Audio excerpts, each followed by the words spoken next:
Actually, let's not play The World Ends With You music. Very tempting, but... Oh. I'm like... Oh! Great. Fantastic. I had like the perfect setup and everything too. Now it's not so perfect.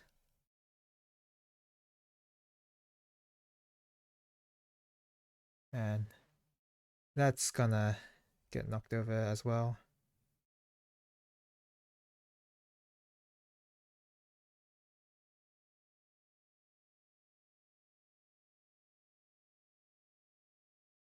Is it constantly moving focus? It is. Okay.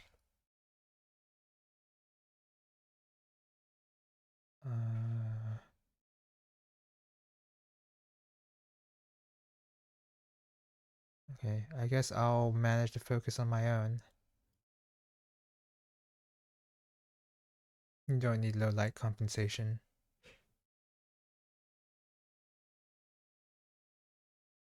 Put the focus there, so everything is blurry here.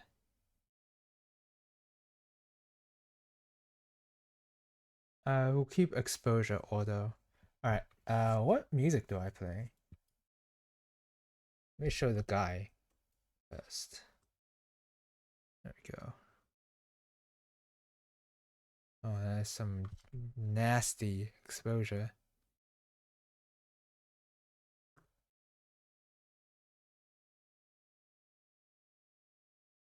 Oh. You can adjust it to this level? Why is it in notches? Now it just looks like it's too dark.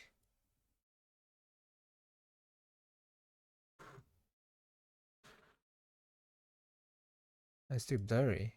I guess I gotta make it autofocus. Auto exposure.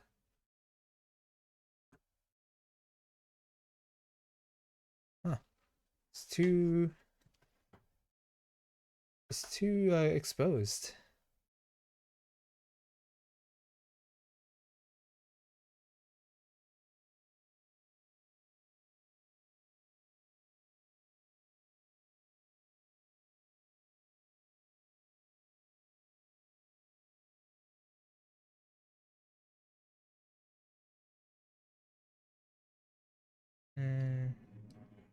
Man.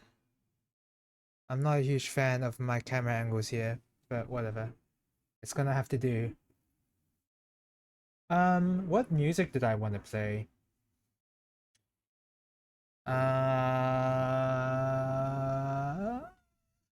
already played Chrono Cross music, didn't I? I mean, I kind of want to play it again.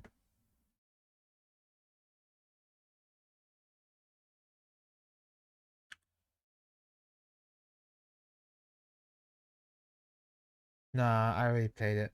I already played Lufia music. Um, hmm.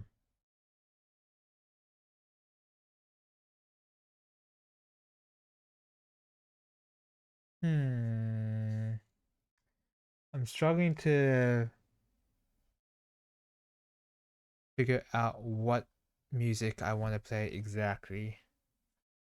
I can turn down the light, can't I? Oh. Much good that did me.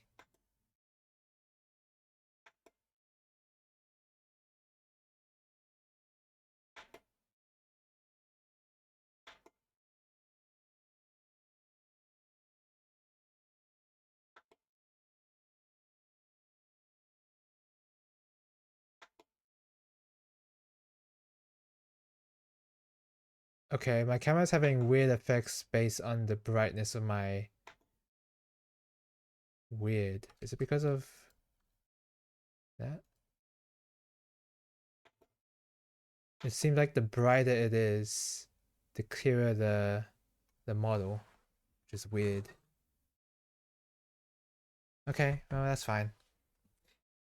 Okay, what? Still trying to figure out what to play. Uh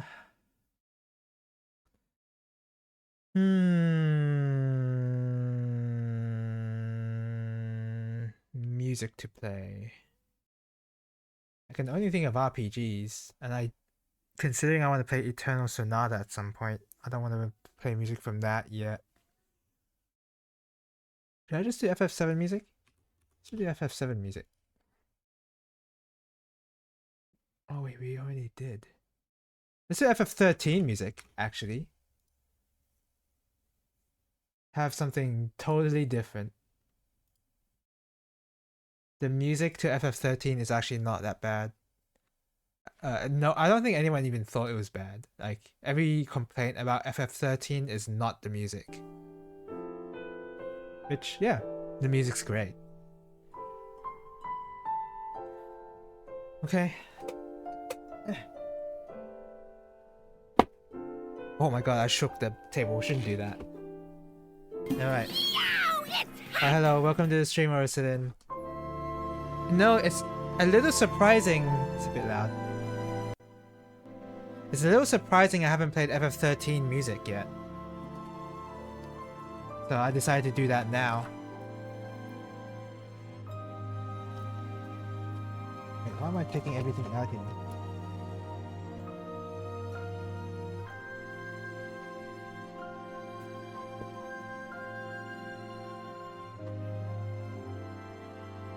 If there's one thing FF13 is good at, it's the music. No doubt about it.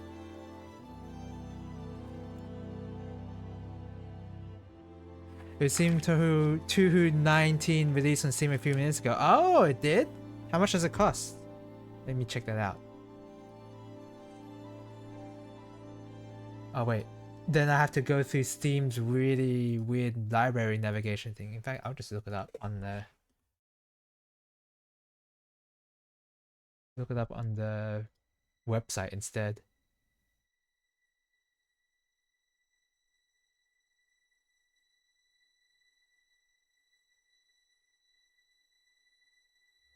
Unfinished Dream of All Living Ghost. Does it play? Do you know if it plays the same way as it did in the demo? Have they made any changes or no?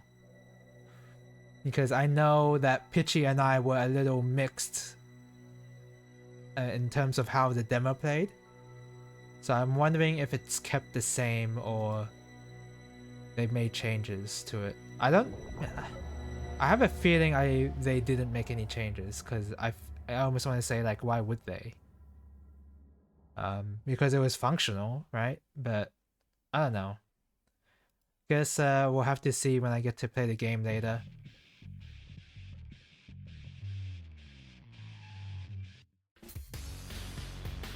Oh wow, I totally forgot about this song in FF13. Alright, alright, where was I?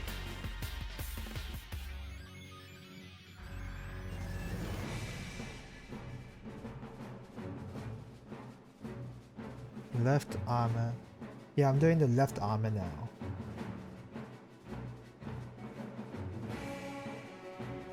Okay. D1.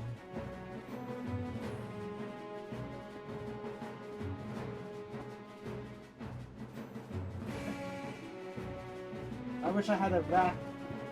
Having a rack would be nice. Which one is D again? I have to remind myself what the colors are.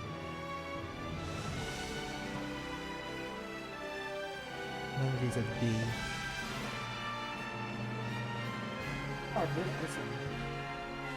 I've already done D1, apparently. Okay. Yeah, okay. So, right now... F. I need F. Need 2F. And then I need E, and then I need a D.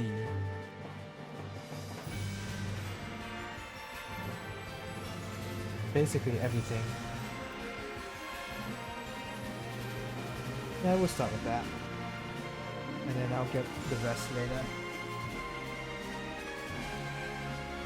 I might play it on Monday. Well, it depends on the work roster for the Monday, but yeah, I might play this game on Monday. But yeah, I mean the playing the demo was fun, but it didn't feel. It felt unfinished. It didn't feel like a complete game yet, which I hope that hopefully they fix that. What the? Oh, okay. Never mind. I kind of read that wrong. Whatever.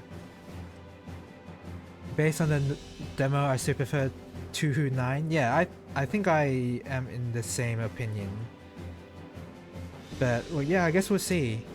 Hopefully, it is a good game, because it'd be nice to have a modern, a good modern 2 PvP game.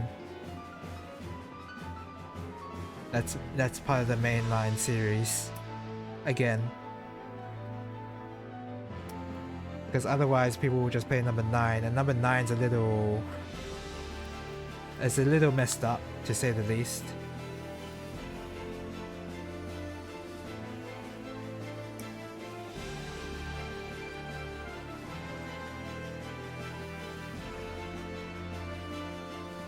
Isn't there... I seem to recall that there was already like a tournament or a stream sort of this game. No, first and release on Comic Cat or something. I think, right? And then it got released on Steam. Like, isn't Comic Cat like today? Like, isn't it happening now?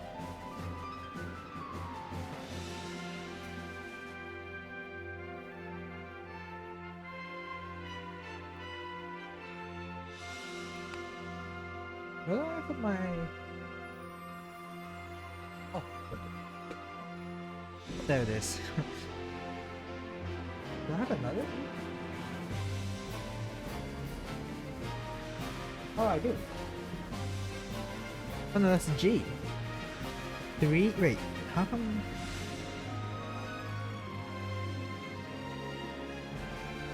Are there 2 E's or not? Yeah, there are. That's the one I just cut out.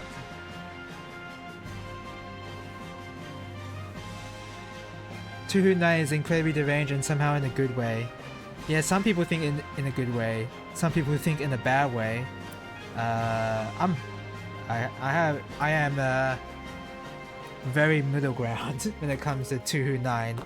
Like, there's stuff to like about it, but boy, is there stuff to... There's just the unwinnable setups you can do. Yeah, the undodgeable setups you can do is just like... That hurts my shmup brain where I want to dodge everything.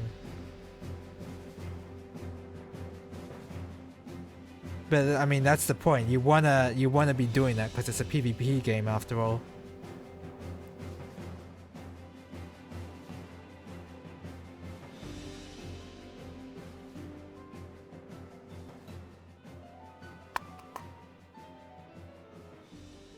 They gotta make it somewhat rewarding for the other player to land a couple of chains. Otherwise, what's the point?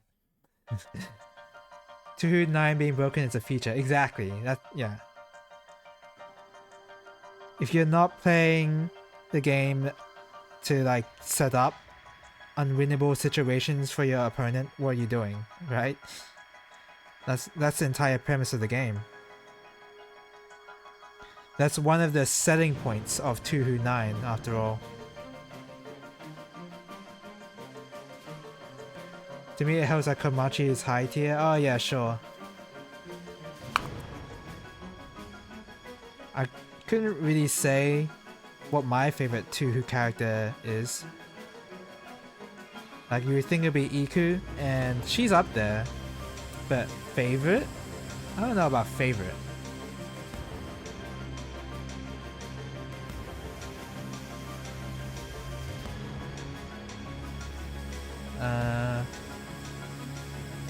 Yeah, I don't know.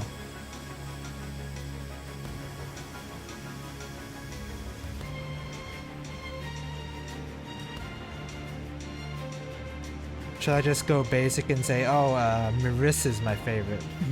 Should I just go basic? Oh no, Reimu's my favorite. I'm gonna say that Reimu is my favorite Tuhu character only because in my headcanon, Reimu is constantly annoyed with everybody and is just making passive-aggressive remarks to everybody, and it's like constantly begging everyone that she comes across for money. If I think about Reimu with that kind of like headcanon of mine, then she's my favorite character. And then whenever there's another incident, she's like, "Oh my god, I have to do this again I have to do this all over again with no reward." Like once she has that kind of attitude, she's my favorite character. And sometimes she does that in the mainline games, but I feel like Zun has definitely toned that down, at least in the modern Tuhu games. Actually I don't even know if Reimu was even like that to begin with. I haven't the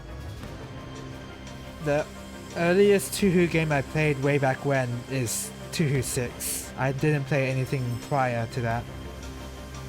So the PC 98 games I didn't play. Oh, crap.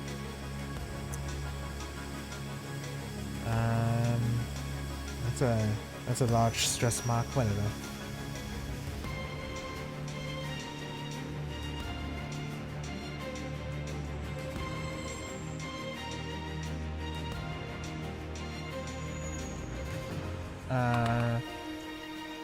I almost want to say Yuka Kazami, but only because I like her design and not because I know anything about the character. So yeah, I'm not even gonna say that. That's the same thing with Iku. Like I kind of like her design and how she plays in Soku, but that's about it. In terms of personality, my headcanon of Reimu is supreme, but that's not actually what Reimu is in the actual game, so I don't know.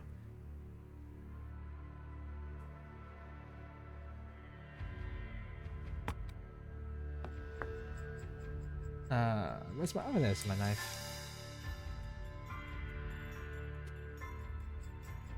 Am I doing my work like slightly too high? Yeah, I am. Oh! There you go.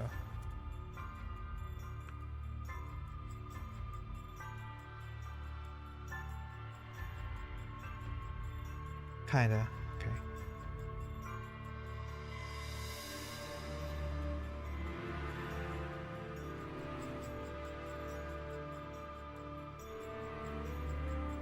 This piece has mold lines, but I'm not even gonna try and remove them. I want this to be as straight a build as possible. If I try to scratch it off and sand it away, it's gonna introduce sanding marks on the piece. And I don't really want to top coat this.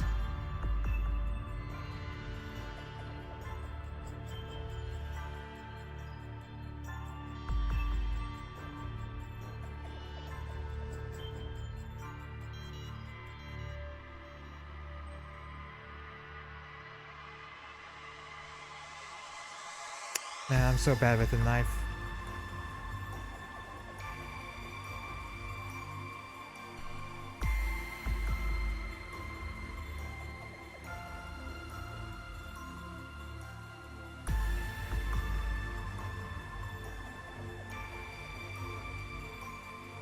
Just gonna have to do.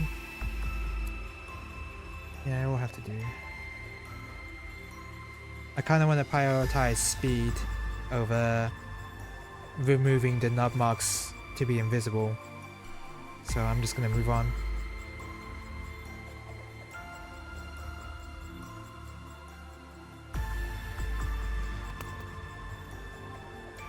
Okay.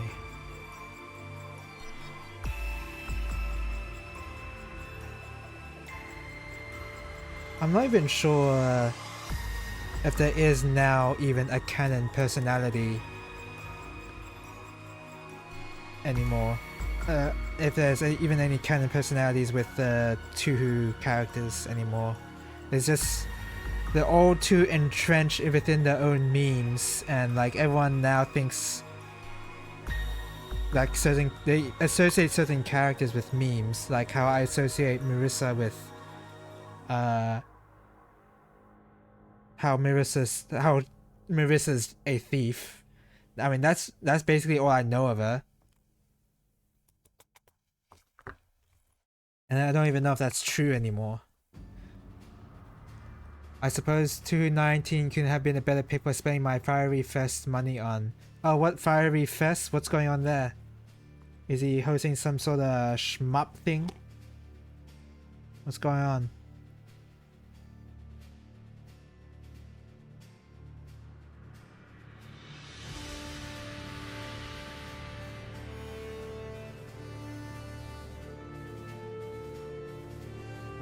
What?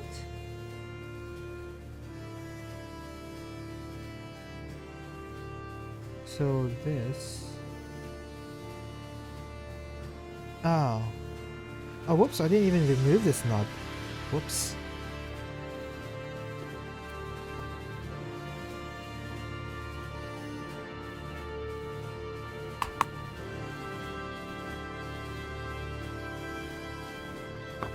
I came in first in security 2 a while back and got 13 USD. Oh, you got the big money. So yeah, I mean, yeah, just go and buy 219 then.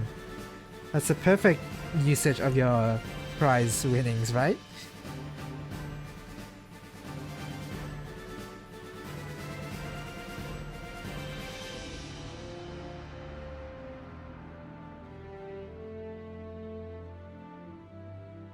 What else are you gonna do with that prize money?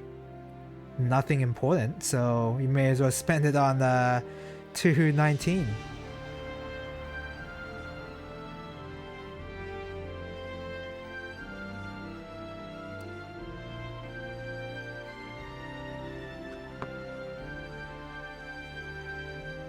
Okay, so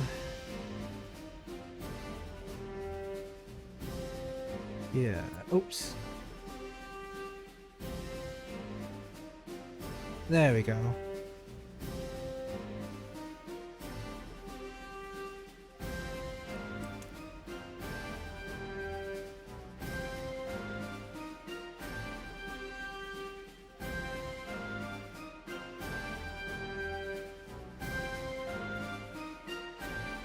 It's a bit annoying you can see the nub marks so easily, but I think that'll be hidden pretty easily, so that's fine.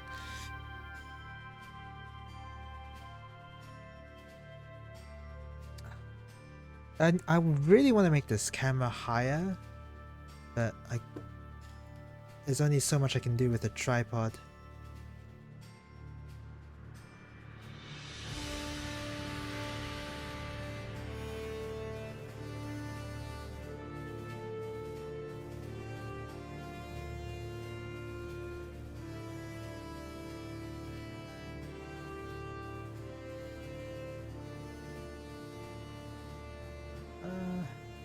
That will have to do. The funny thing is you forgot about it, so the answer is actually nothing. Oh, okay, yeah. Then there you go. If the answer is actually nothing, then you may as well spend it on something, right? You may as well.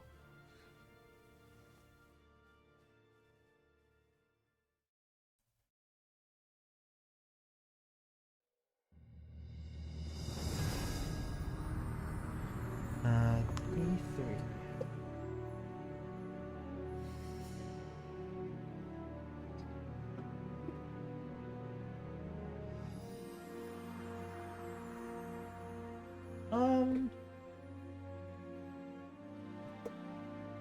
Okay, so I am definitely... Oh, there's another D here.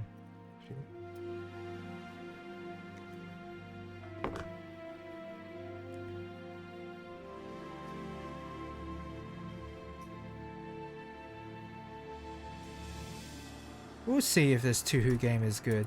We'll see. I mean, am I gonna buy it? I don't know. Should I buy it? I mean, it's only 22 bucks.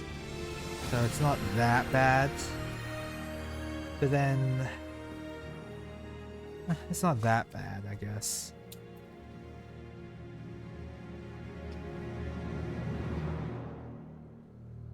And I don't know if...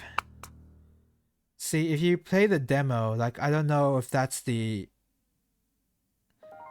I don't know if they like if they have made changes, like have they changed anything to the demo or what, like they actually haven't touched how the mechanics work at all and that by the time they release the full game. That's what I'm worried about. Or is it that the demo is unchanged? I hope it's the demo is unchanged. But I would hope that they've changed the demo alongside with the release. So that I actually get to play the game without spending any money. And still get access to any adjusted mechanics. Official Touhou games also never go on sale. Yeah, that's right. So, yeah. So, yeah.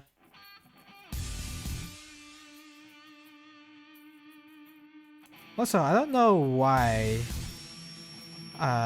Whenever I think of Comiket, I always think of Touhou, of course. Touhou's always like a big thing in Comiket, right? That's just how it is.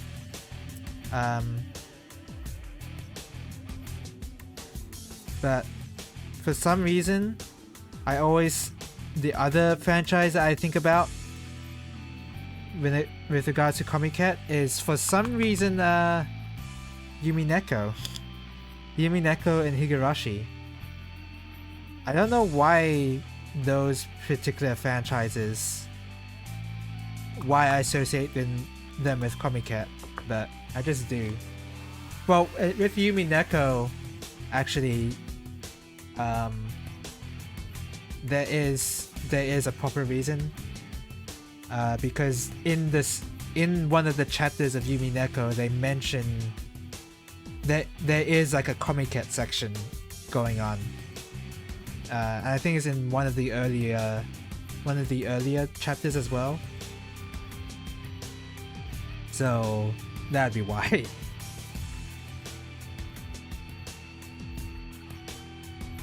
I don't know about Higurashi though. I don't know why I would associate that with Comiket. Maybe it's just because of the same writer shenanigan. Maybe that's just it. But wasn't there some drama about some Japanese convention not having Touhou as the main brand anymore? Not brand really, but like not the main characters or whatever, or something like that. And it's like, I don't know. I can't really comment on that. But it's just something about how Touhou is sort of losing popularity. Sort of.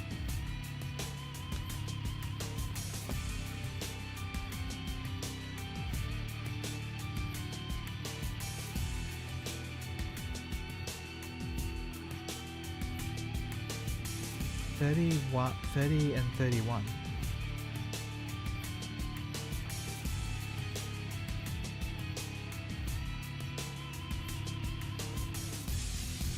I guess no matter what happens, Touhou is always going to be popular in Japan. There's just how it is in the meme fan base. It's just never going to happen unless the creator... Actually, I was going to say, even if the creator turns out to be Notch, like Notch from Minecraft, I somehow still don't even think Touhou's popularity is gonna change all that much even after that. So yeah, I don't know. It's never gonna be unpopular at this point. There's just too many memes about it. What about Notch? Just something about how he's like. Didn't he say anti-Semitic remarks? Like, or he's like a Nazi sympathizer or something. He said a bunch of stupid crap on Twitter, basically. As is the usual. And then when Minecraft got a sorry, when Minecraft got a hold of Minecraft, no, when Microsoft got a hand, got the license for Minecraft, like any mention of Notch was like removed from the game or whatever, or like, you know,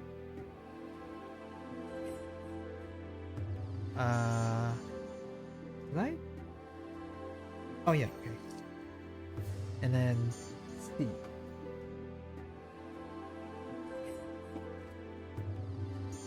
I can accept the stupid crap and take the rest of it with the soul shaker given the current environment.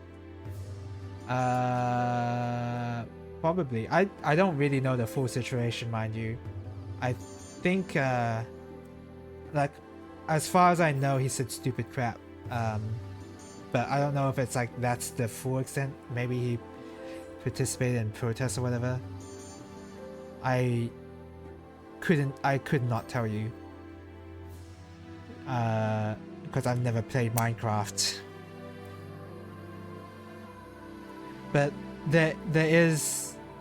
apparently there is a reason why Microsoft didn't want to have like Notch's name on Minecraft anymore.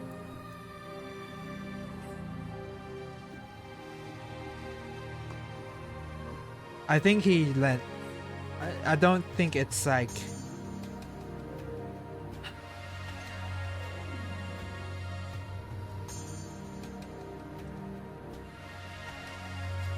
I don't know. I really don't know what's going on with Notch. I was gonna say like it might be like the Phil Fish situation where it might be the Phil Fish situation where he just antagonized everybody with his really dumb takes. Maybe that was what's going on, or it could be the Mike Z situation where actual sexual harassment was going on. I don't know. I think with Mike Z it was sexual harassment or just bad attitude in work. You know what? I haven't even really looked that deeply into the Mike Z situation.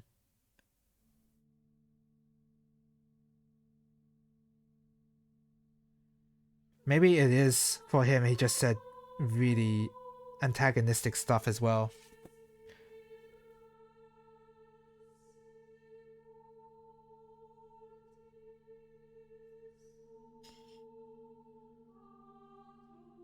I definitely know though that whatever Mike Z posted, whether it be Twitter or on forums, it rubbed me the wrong way. Not because of what he was saying was wrong or right. It's just the way he worded some things. It's just like, he could have worded that a bit nicer. Just something about him. Something about his post I didn't like, but I guess it doesn't matter now.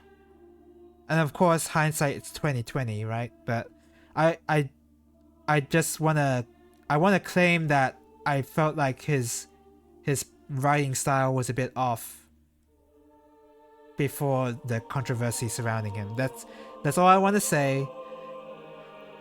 I'm claiming that even though I have no proof that I thought that before the allegations or whatever. I don't even know if they were allegations. But yeah.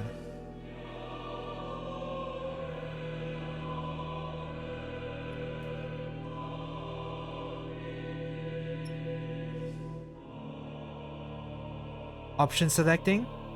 Oh yeah, I'm definitely option selecting. I am I'm backpedaling like crazy, for sure. My claim is whenever I talk about any kind of drama or controversy, just assume I don't know anything about it.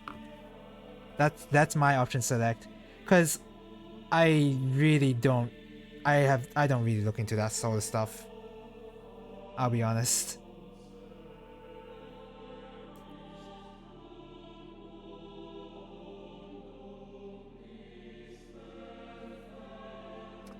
I really don't do the proper research that I probably should.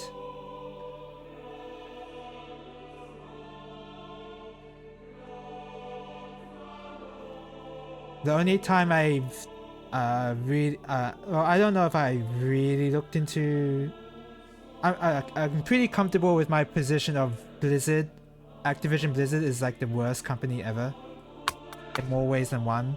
I'm pretty confident about that. Because I'm a bit more informed about what's going on with that company. Just because I'm sort of a Blizzard fan. Well, back in the day I was, with the Warcraft 3 and the Starcrafts. But nowadays, like, you know, nowadays it's Blizzard. I'm a bit more informed about what's going on with Blizzard, basically. And man, do I not like what's going on.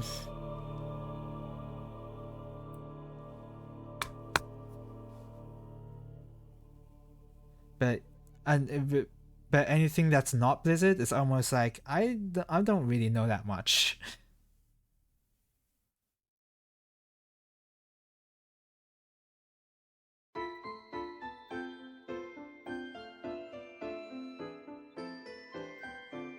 Maybe there is like another drama point that I know a lot about, but that Blizzard is just like the big one so far.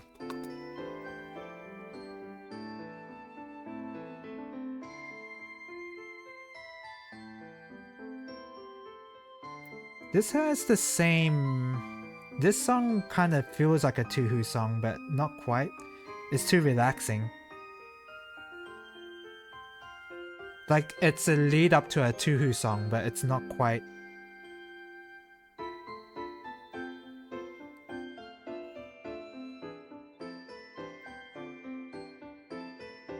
Yeah, not enough yeah, exactly. It's a lead up to a Tuhu song, but it's not there yet. That's pretty funny.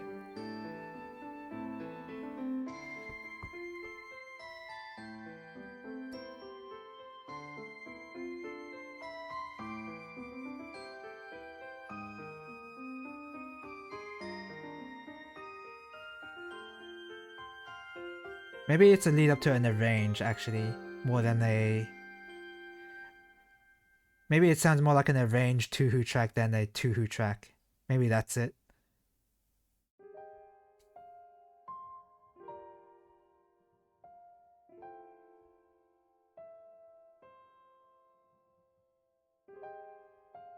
Didn't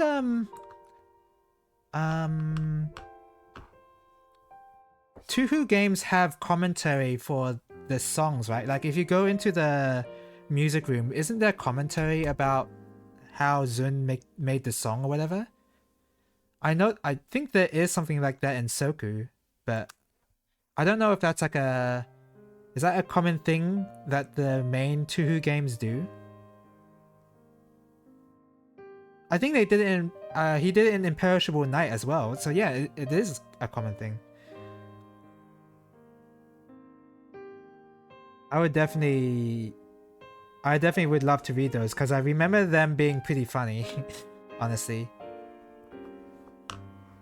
I can't remember like an exact quote, but I remember the way he wrote them was like pretty funny. Maybe it was like how the English translation handled it, but...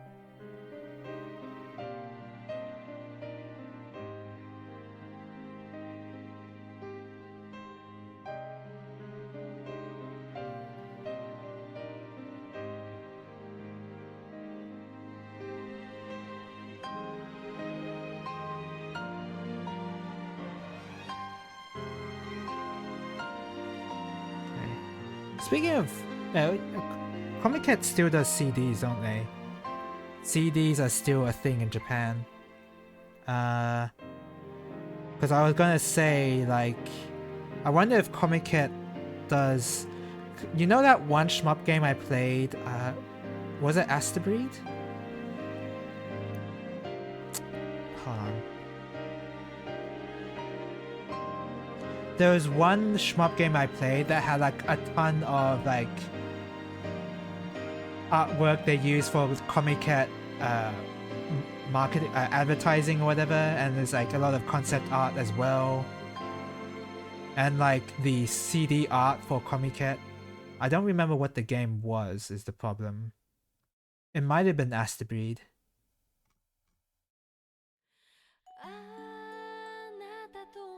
Wait, Japanese lyrics? Short version is 3 minutes. Pretty sure it's Asterbreed, yeah.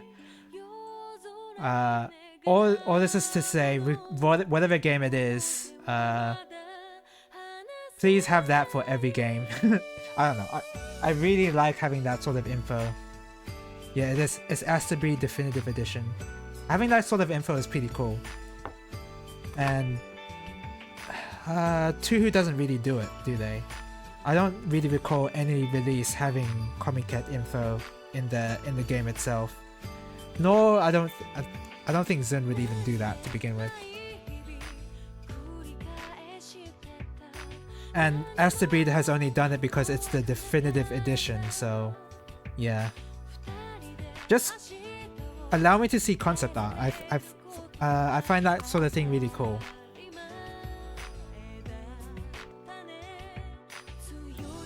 I wonder if it's like a conscious decision to not include that thing because it kind of like cheapens your game, kind of, if you include that sort of thing. I wonder if that's like a...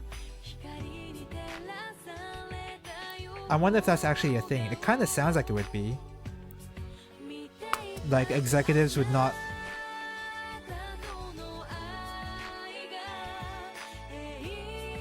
Like, yeah, I think marketing executives would rather sell that concept art in a separate book or something. Like if they wouldn't want to include it as part of the main release. Am I gonna get DMCA because I played this song? That would suck. I don't know what this song is. I don't remember this in FF13.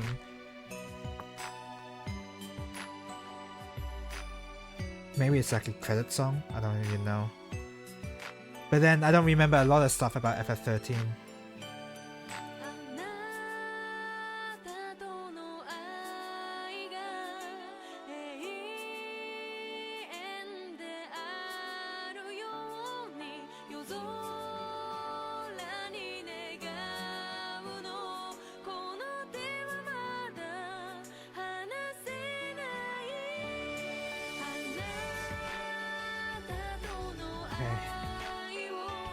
I can't believe we're listening to this. If I'm listening, I may as well just listen to the Turi soundtrack, I'll be honest.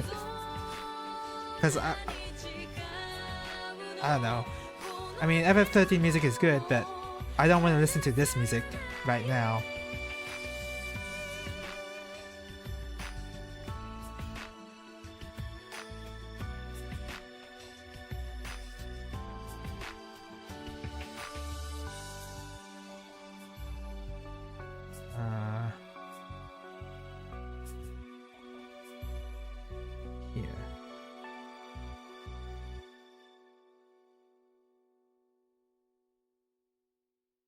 We're going to be listening to that again in the same playlist.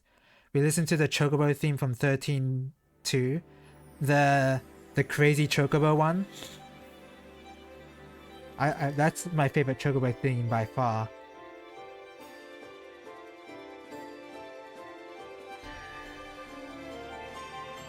What? No, I placed that right.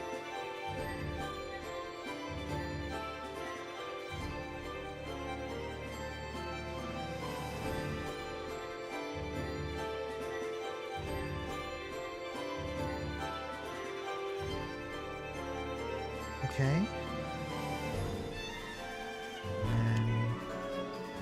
Yes, that one, yeah. The crazy Chocobo theme is the best Chocobo theme I've ever heard.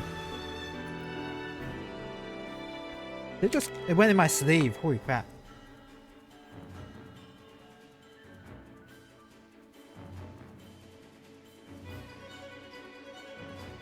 Does it go like that, or I guess it does. Okay, and you just put these on the shoulders. I'm from what I played last night of Neo Turi, I did enjoy it. I enjoyed it a lot. I am considering playing more of the game. at least, right? Like it caught my interest enough that I want to play through the game more. Not on stream, but yeah, I am now interested. I just wish we weren't stuck with Fred as your partner.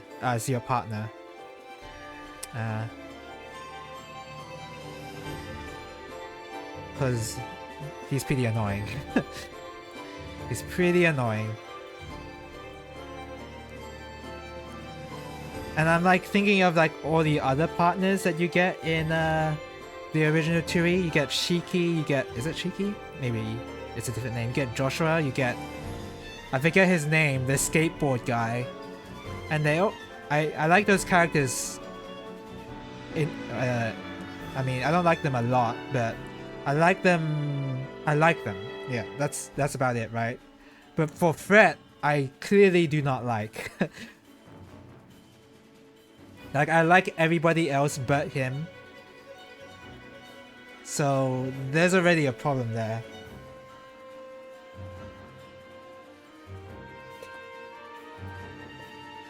Shiki, Beat. Oh, his name's Beat. Okay.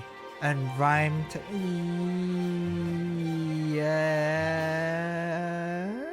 Yeah, technically.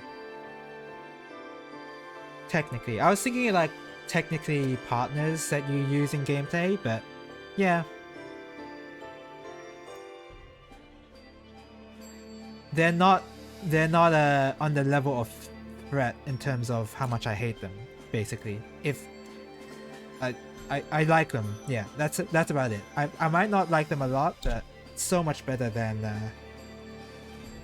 threat. And at this point, Rhyme is a party member in form.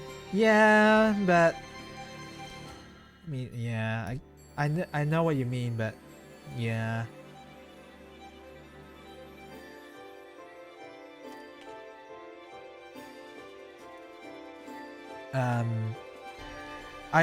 The math guy is a lot more fun as an antagonist than as a party member. Because he just makes fun of you using random math terms.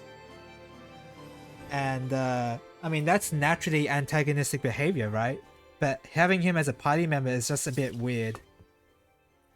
So and the game has not, like, obviously they're setting it up, I guess, but right now they haven't really even talked about him at all. Like, it's all been about Fred and Rindo.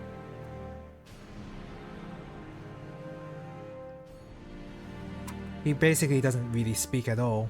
The math guy, Minami Murdo.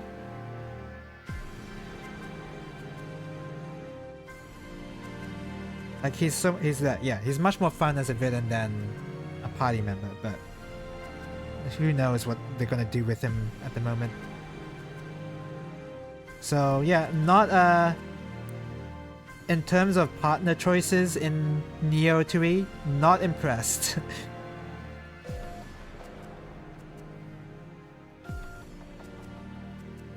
I am not very impressed.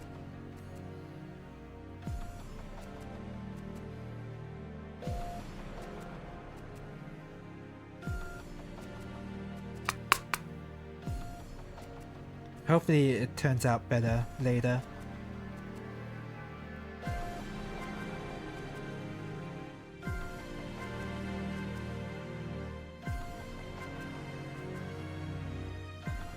And I think the girl is okay, but I never played to the point where you get her. Okay. We'll see. I'll see at least. Maybe nah. I was gonna say maybe I should play it on stream, but the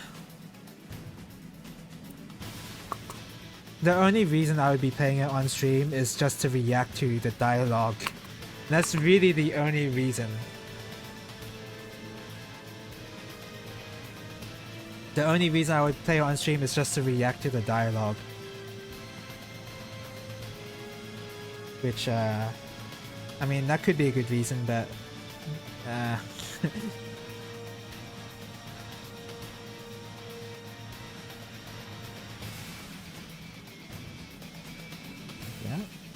like that. Okay, easy. Oh god. Okay.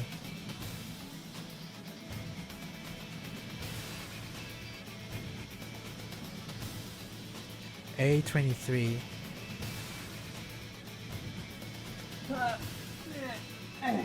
Oh.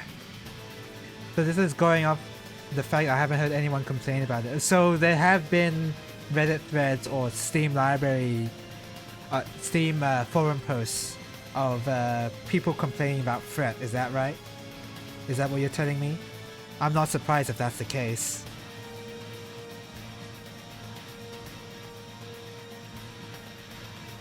Uh, 23.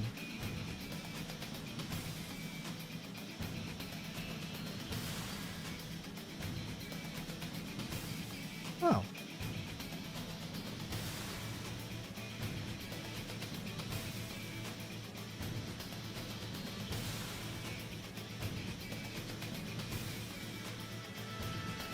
Oh. Okay. Just Alice and my sister. Oh, okay, fair.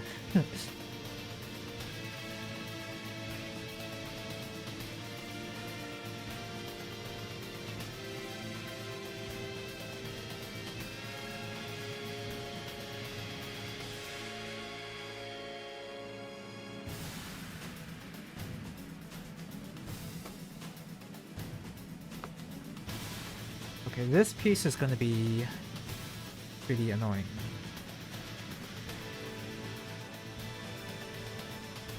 So I might need to focus here.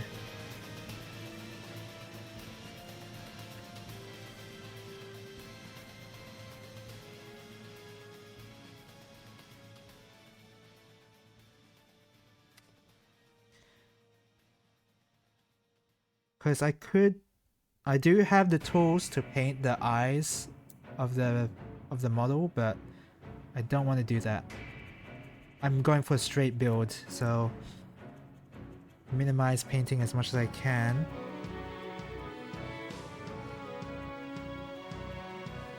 Oh god, that's gonna be tough. Alright.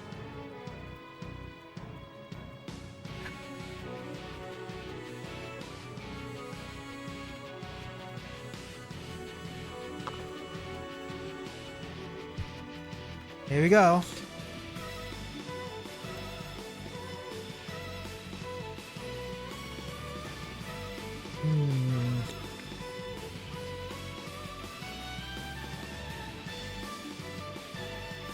God, this is gonna be impossible to see.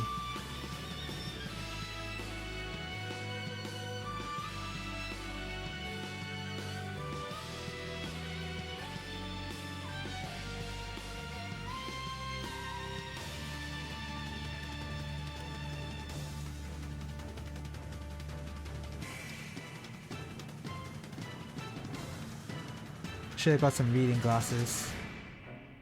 Alright, with 3. What?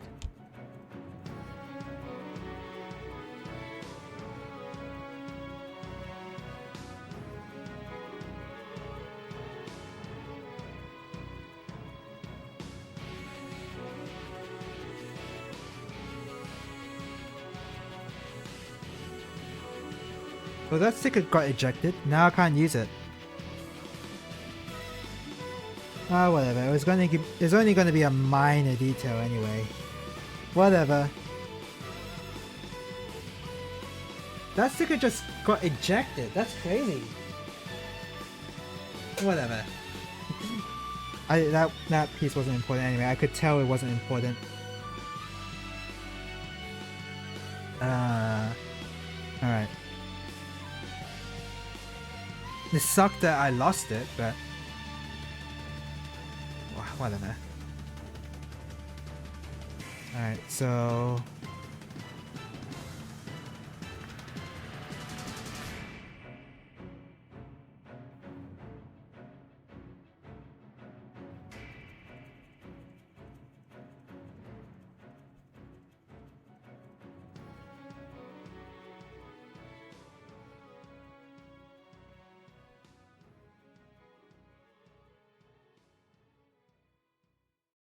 Oh god.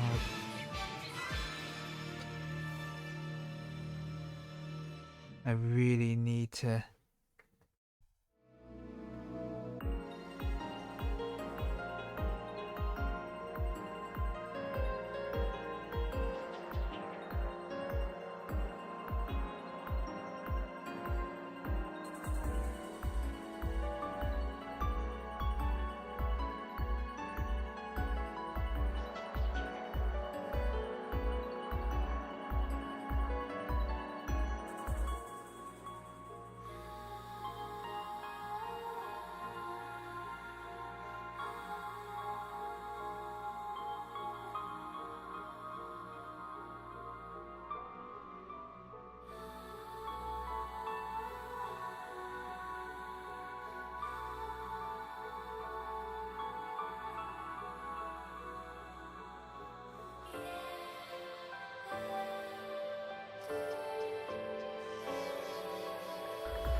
Really annoying sticker to put on.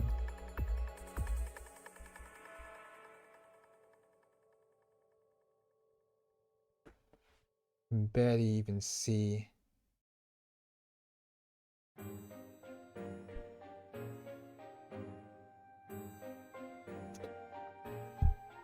I got some paper in case I need to solve my focus issue. So maybe this will work. No? I have it on autofocus right now. There you go. You can see the black bit on the green piece. That's the sticker I just put on. And now I'm gonna put in 2 more for the eyes. So that's cool. And it's real small. Real small.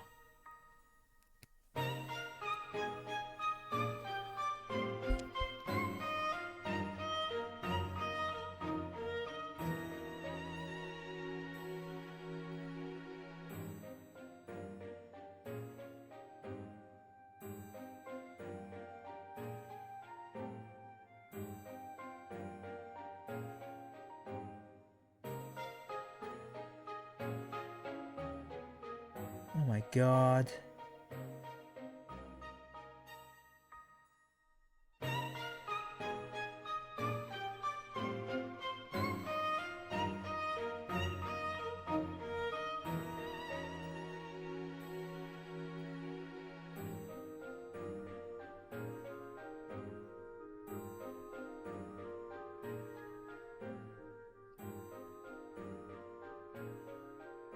Oh, I did it.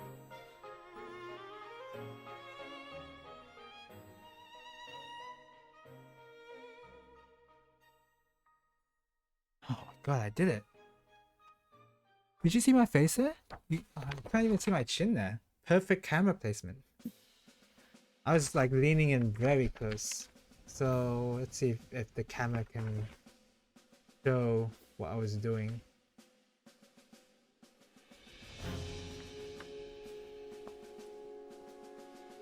Maybe my fingers are what's causing the focus problem.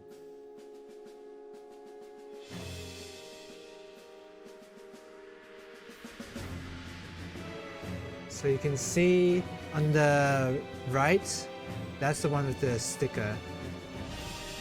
The glowing, it's like a lot more shiny than the one on the left.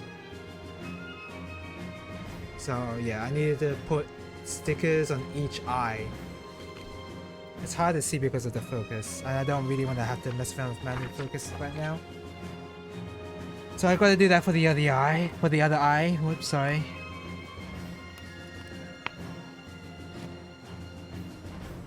I'm sort of surprised that in Neo 2E, I have yet to eat food. Because I don't know, I kind of thought that eating food is like a big part of the franchise.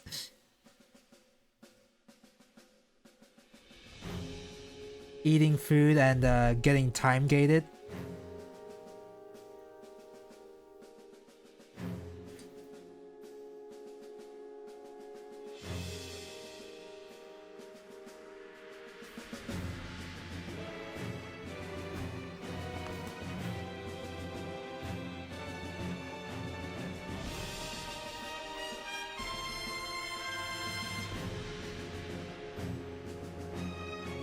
We'll have to do it. It's so small. Whatever, it's fine. I think it's like a little bit off, but it's fine.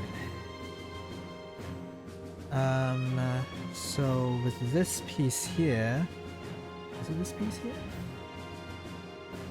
Oh no.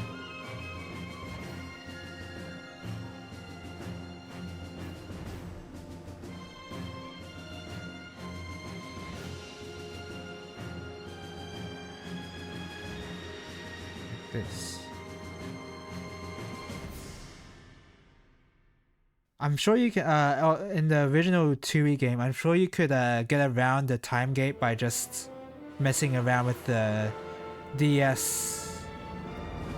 You could just adjust the DS clock and that like you can, it's basically the same trick you do in Animal Crossing, right?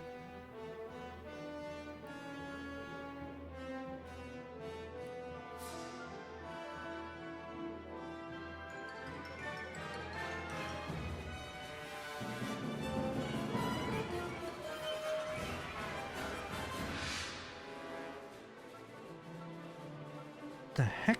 How do you put this on? Wait, hold on.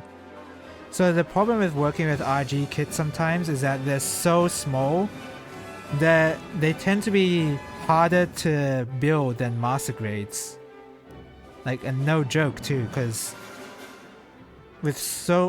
like if you're working with small pieces, like your fingers are way too big and you have to like have really good precision about where you place stickers if you are placing them. And with master grade, like there's a lot of parts, but at least they're big. At least they're big, so you can at least see what you're doing. Here, real small.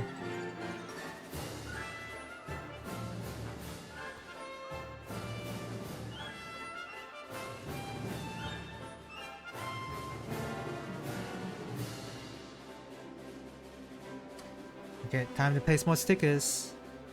This is what happens when you do a straight build of RG kits. You have to place really small stickers.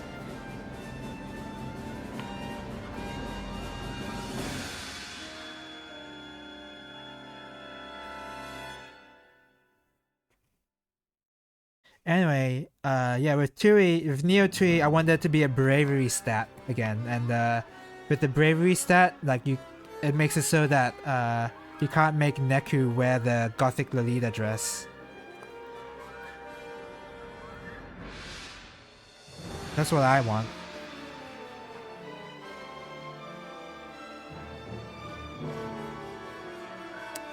Okay, this is gonna be annoying. I mean, all these stickers are gonna be annoying, but this one even more so.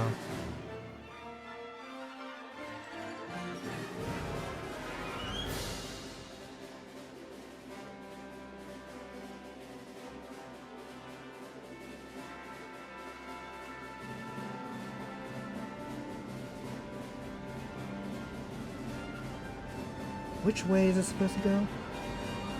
Oh, this way, okay.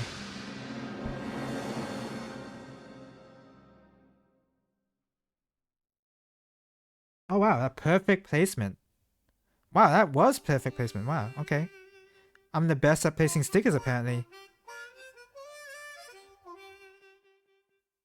Nice. Perfect placement. It's hard to see, but the glowing thing on the grey piece, yeah.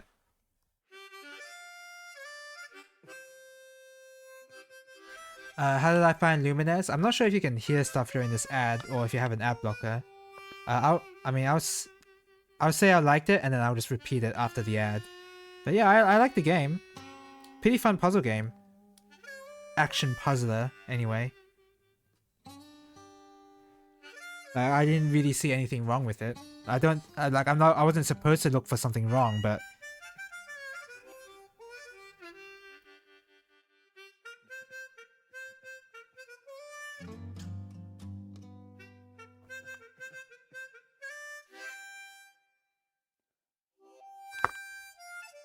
Okay.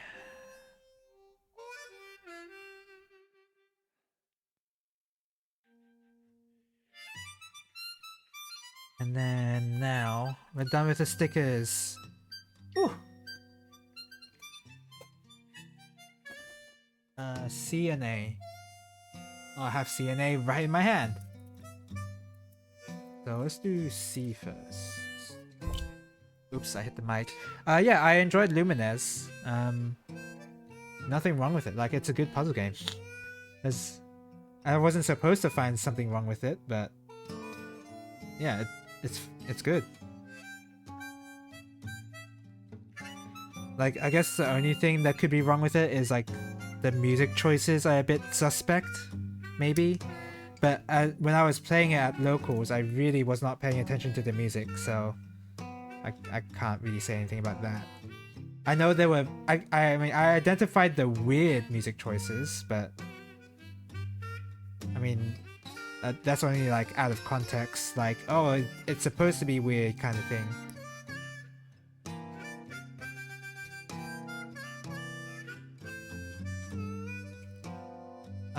I'm not sure about the PvP, the PvP aspect of that game. It seems like it's a little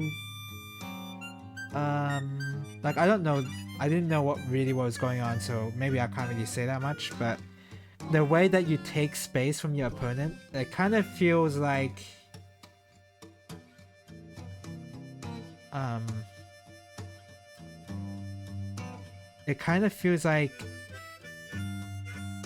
the way to beat your opponent is not in an intuitive way.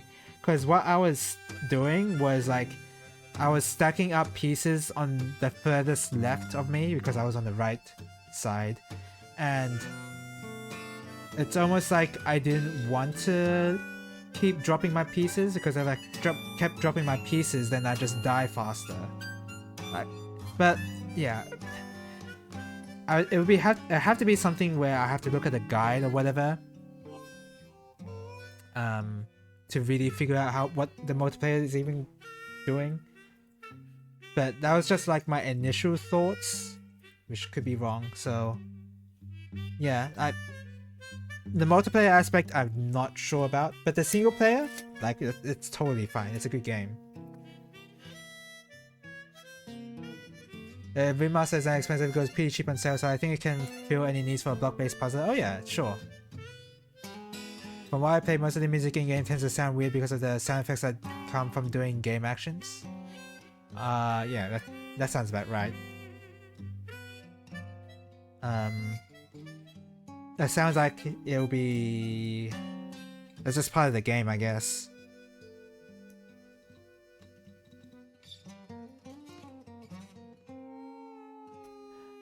A lot of tracks that sound weird in games sound fine in isolation. Yeah, okay.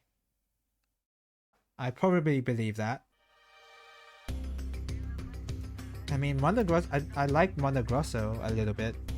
So, I mean, I know of Mondo Grosso is my knowledge of that guy, but yeah. The funny thing about the versus mode is that there's a video of someone beating every stage in versus CPU without fast dropping. That being said, the game still has some weird tracks. Oh yeah, sure, like, and the game's allowed to have weird tracks. But yeah, from what I heard, not a big fan of the music, but I wasn't really paying attention to the music, so...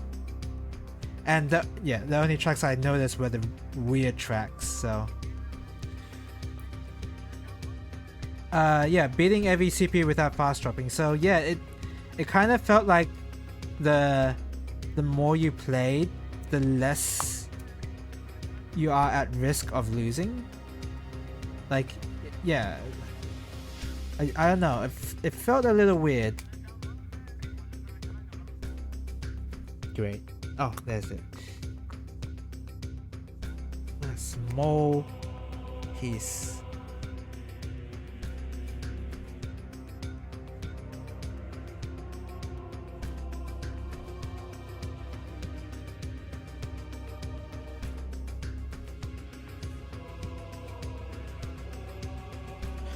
I thought that got ejected. Oh my god, I hate... I didn't even remember RG kits being this annoying to build, but I guess that's just how it is. I remember it being a fun time, but I guess it's not that much fun compared to MG. I have a feeling versus mode between experienced players has the potential to go forever. Yeah, I have that feeling. Like, if you're truly playing to win, I feel like, yeah, it's very abusable.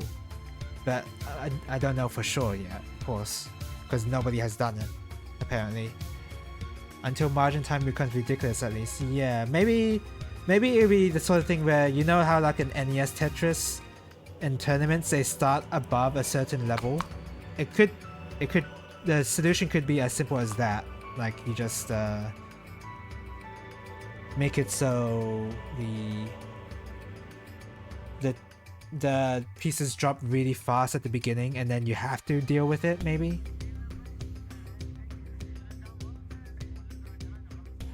People have played versus, but the only videos I could find were with inexperienced players. Yeah, I think, yeah, you mentioned that. So, yeah. Clearly, like, maybe, well, I don't know about clearly, but I don't think the devs really intended it to be like a versus multiplayer kind of game. Which is fine. There's plenty of other puzzle games for that, like Pochi and Nya.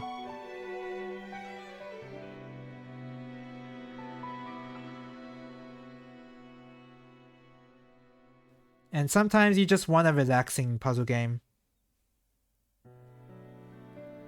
And I think Lumines does fit that that niche.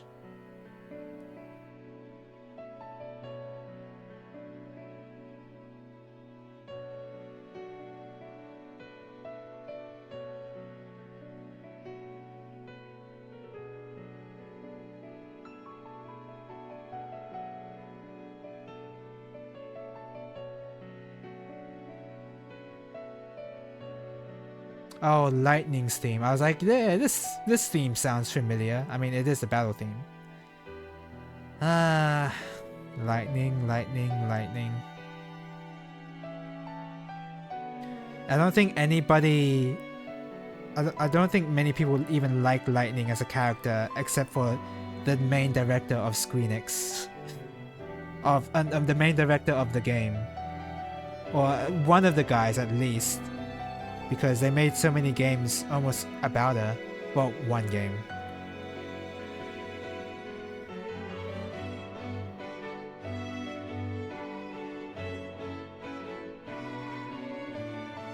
And I remember it being pretty funny to watch the outcry of like people not liking this character, just being like, these, like, I don't know. Maybe I don't remember as well, but I just remember the outcry of people not liking this character, but Squeenix then releasing a Lightning Returns game, and I thought that was pretty funny.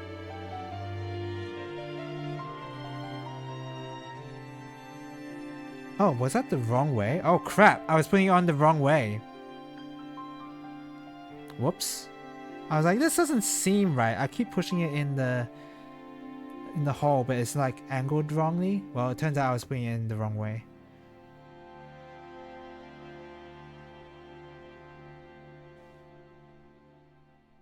There we go. Brainless Gundam. He has no forehead whatsoever.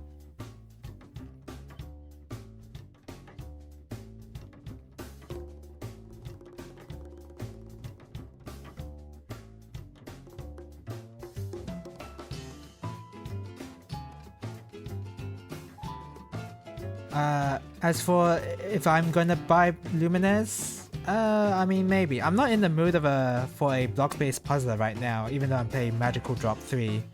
But that's because Magical Drop 3 is free, in a sense.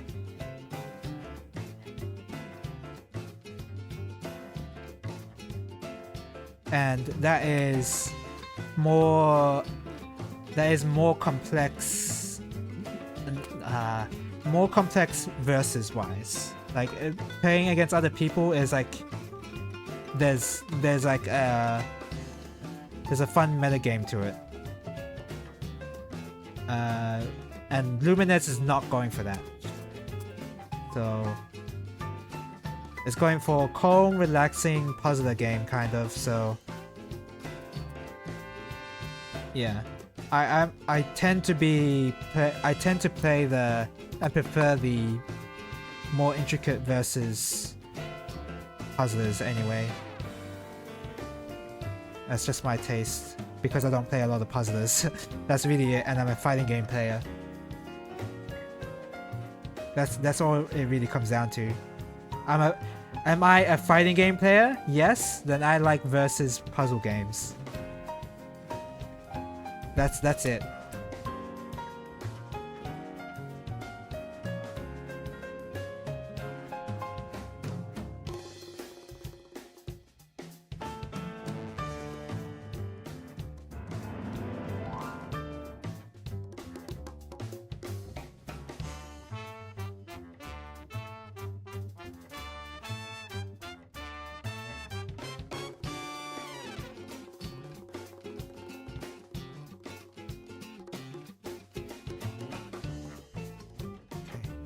I think Lumines is interesting in that they managed to make timing an important factor in a single player, and it's typically a versus thing.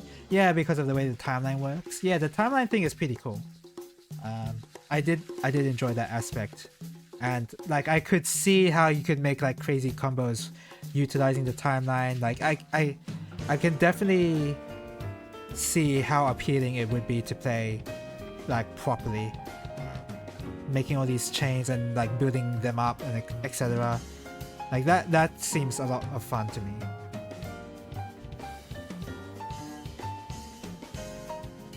Definitely not a bad game. It's just like the games that I'm currently playing are RPGs and fighting games.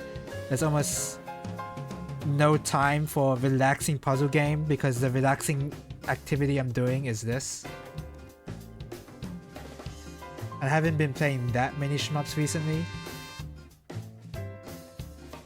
Maybe I could rectify that, but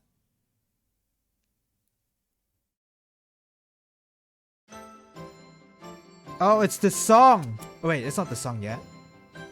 Oh, it's not the song yet. I mean, it's one of the songs of Final Fantasy 13. Anyway. Is it the meme song? I mean, this is... No. No, I don't think this song was using the meme.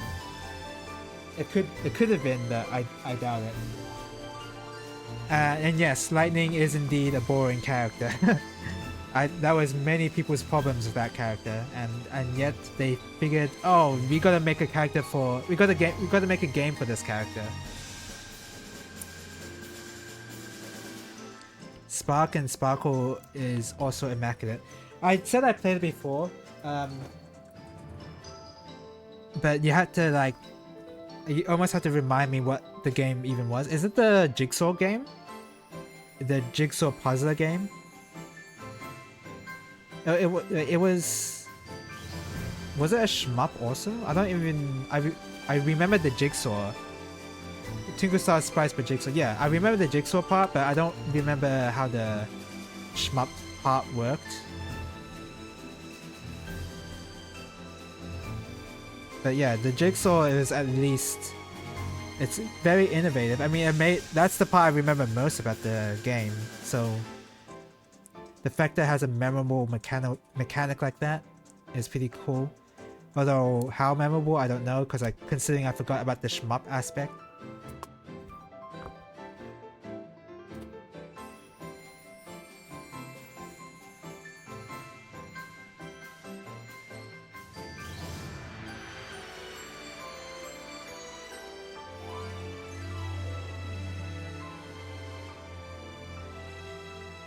Sometimes, you know, puzzle games are not just Puyo and Tetris. You know? Sometimes, yeah, sometimes there's other puzzle games.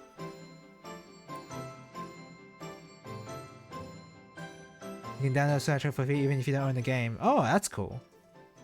That's pretty nice to have that, that kind of a... They allow that sort of thing. That's pretty cool. kind of reminds me a little of I mean, it's not really in the same vein, but that kind of consumer friendliness reminds me of Quake 2. Because recently they released a remaster of Quake 2, but if you already own Quake 2, like the original copy of Quake 2 on Steam, then you get the remaster for free. Because it is part of the main game, which is really cool. And then they included expansions with it as well or something.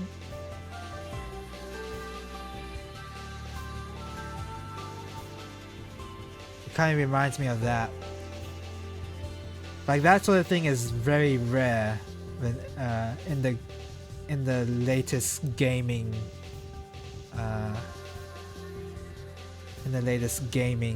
world anyway, because in the latest gaming world it's all about those live service games.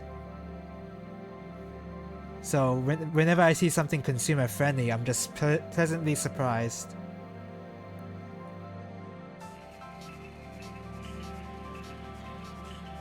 Free soundtrack is probably a bit too consumer friendly, but okay, whatever. If they're happy with making that choice, then I'm happy.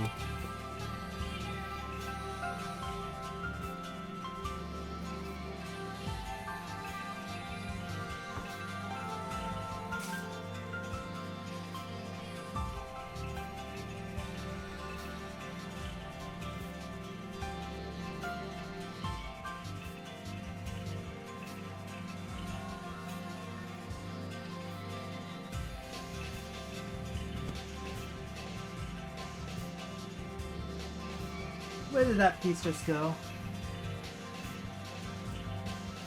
Oh, great. Oh, great. Oh, great. Not good. Not great. Not a great situation to be in, to look for a small piece on my floor. Where's my phone? Back when we had Oceanic Fight Night, we had contact with the game's artists, super nice, and took feedback from us. Oh yeah, I think you mentioned something like that, didn't you? Yeah, that's pretty nice.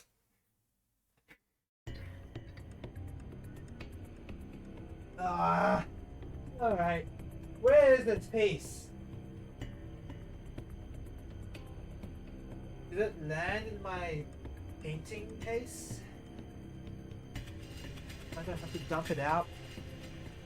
I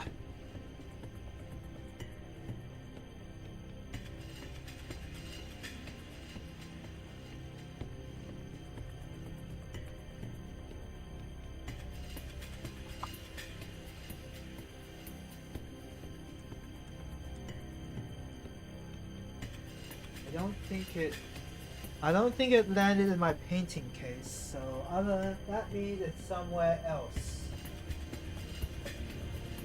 Which is not good. Not a great situation right now.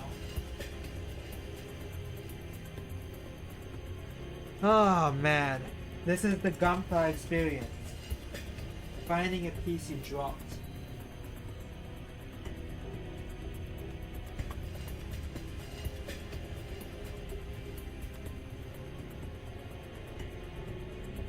I mean, it sucks I have to do this on stream, but if you want a true experience of what it means to build Gunpla sometimes, I mean, this is pretty true to the experience.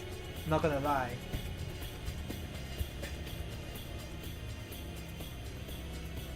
Why's that? Oh.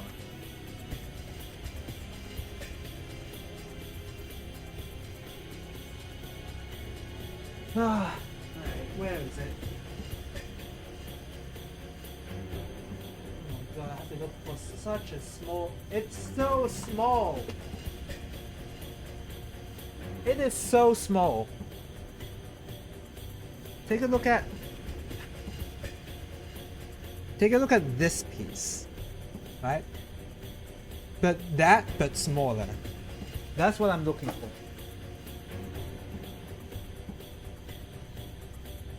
Oh, great. Just fantastic. I don't even know if it got ejected or if I just dropped it.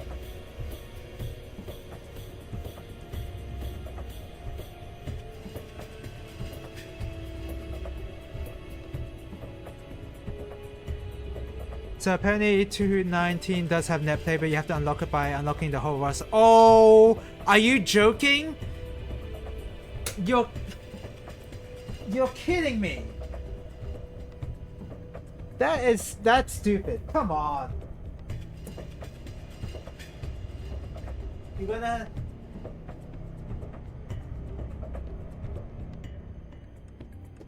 Why did Zoom do that? What's the reason for that? I don't see a reason.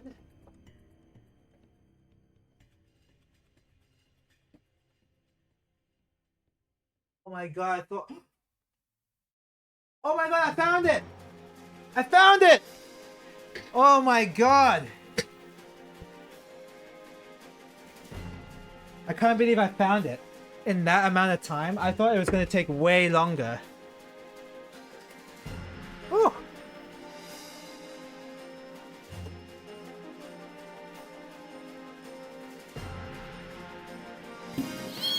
Oh my goodness. Okay, just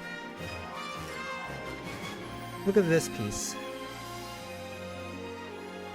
That's how small. You see that? I don't even care if it's blurry. You can see how small it is in my hand. That's what I was looking for. Oh my god.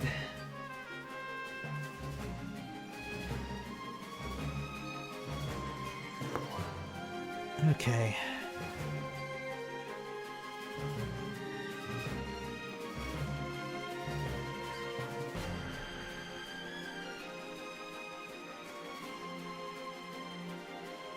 Okay, leave that alone. In fact, I'm gonna try and put it in immediately.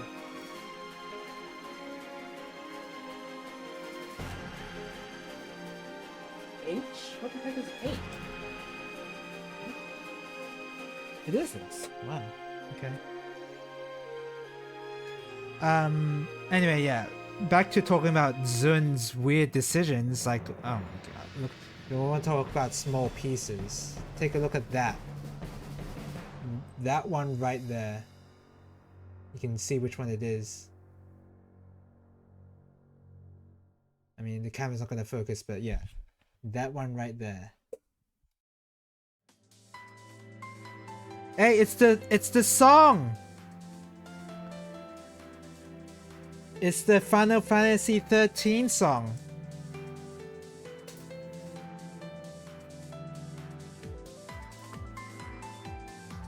I mean, and yeah, it's pretty justified in being the Final Fantasy 13 song.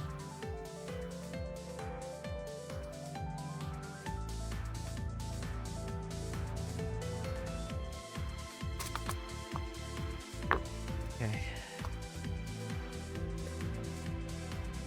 And yeah, so why do you have to unlock the whole roster to do that?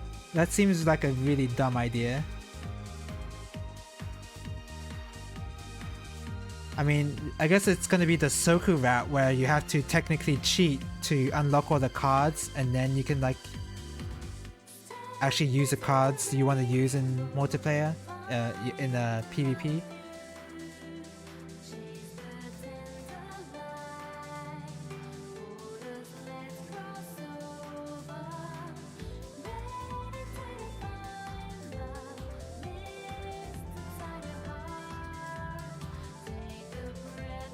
There you go.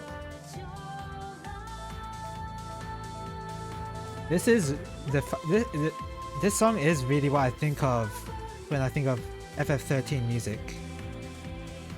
Like it doesn't get any better than this. I mean, better. I mean, music taste is subjective, and I'm not like the biggest fan of this music, but I mean, I can recognize it as being pretty good.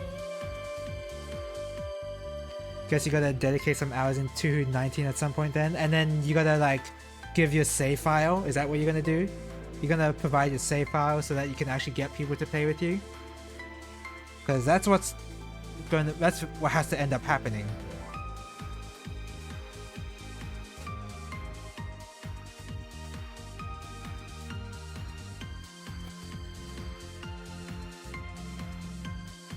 Oh, this.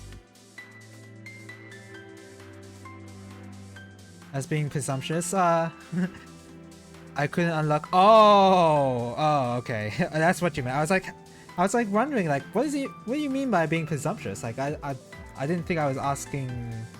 I didn't really think about the angle of, oh, you're definitely gonna unlock all the characters. Okay, fair enough. Fair enough. I mean, if I'm not gonna do it, you're not gonna do it, who the hell is gonna do it? Well, someone online, of course.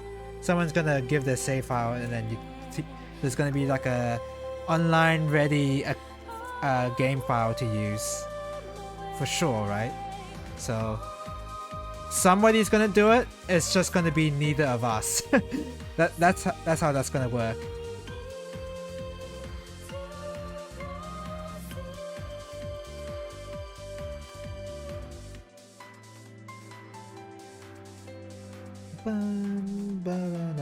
A 24 and 21. I'm sure Oz Anime 12.3 folks have already done it. Maybe. They don't really strike me as shmup players though. I mean, sure. I mean, anybody can do it. I mean, like, well, okay, anybody can do it, I feel like. As long as there's not like crazy unlock conditions. Right? As long as there's not those, then... I mean, okay, yeah, maybe the Oz Anime 12.3 folks can do it, but I don't know... Edipe is real good at Tuhu? Oh, okay. Okay. That's fair. If that's the case, then yeah. I'm pretty bad at Tuhu, so that's... yeah. That's good then.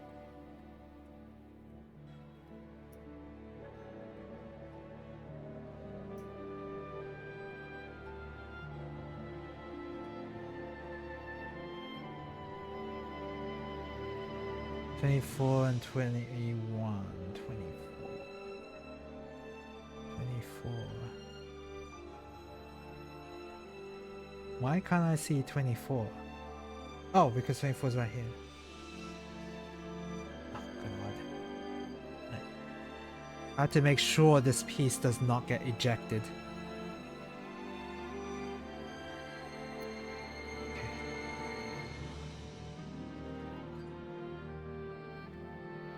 Yeah, I'm putting that on immediately.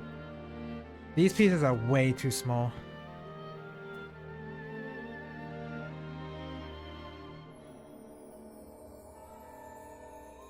But okay, yeah, even if like, yeah, it's why even have the decision to make that even be a thing? Like, why not just allow netplay regardless of who has unlocked what character? Like, you gotta make sure that the game syncs up with the other save files so that you can actually play online? Like, why do you need to do that?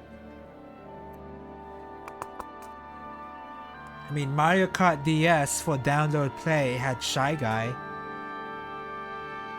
So why can't you have a Shy Guy? Why can't you have the equivalent of Shy Guy in Tuhu?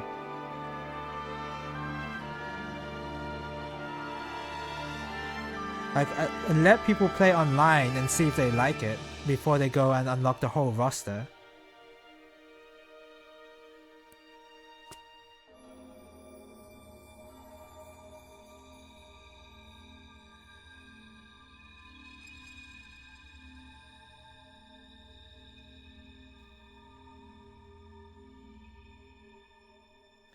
Also, yeah, I kinda miss Mario Kart DS.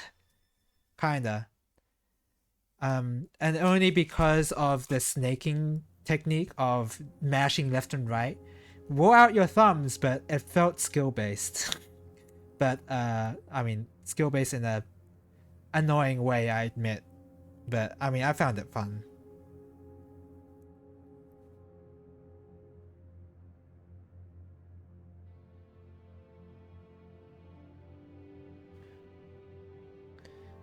Okay. Oh.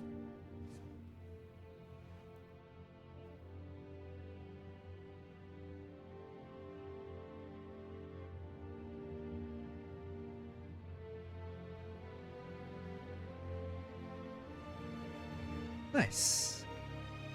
That's the head. Which means I am done with the overall build of this guy. Sorta. I've got the backpack left to go. So that's still a thing, but alright, I still got a lot more stuff to do, huh? So I'm not gonna finish on stream. Okay. That's completely fine actually.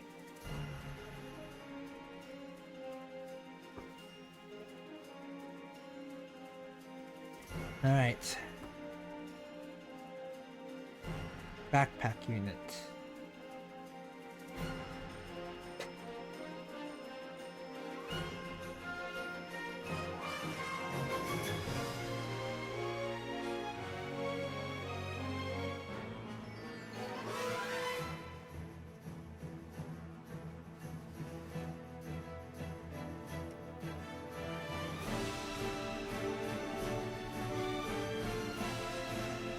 Speaking of Mario Kart, actually, Skydrift. I did make a comment about I probably would have liked the game if I knew the courses better, and yeah, I think I still have that opinion. I think the game I thought the game mechanics were fine, but I have a feeling that I just picked characters that are really bad at drifting. I think that like affected it as well, because Marissa handled really bad for corners, or whoever I was flying on. I think it was Marissa. So that compounded with the fact that I didn't know the courses so well, was like, this game's really annoying. But yeah, I think Skydrive is more beginner friendly than other racing games because you can follow the rings. Yes. But the problem is that with other racing games, the level's designed in a way where you don't need the rings. With Skydrift, it almost feels like you need the rings because the way the level's designed, you can't figure out where to go. Kind of, because you don't really need the rings for Skydrift. I mean, to figure out where to go in the course, but like, it seems like you need like a bit more experience of what the course is, how the course is laid out, than other racing games that I've played. Also, you did mention that the screen's really small, so yeah, that also added to the problem of not knowing what the hell I was doing. So yeah, so everything that I disliked about the game, like, I can fully admit, yeah, it almost like it's like my fault.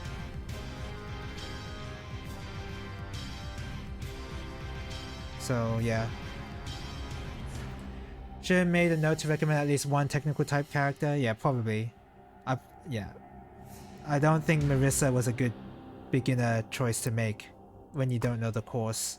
Because like the course was like so many 90-degree turns. Playing Marissa was just really frustrating.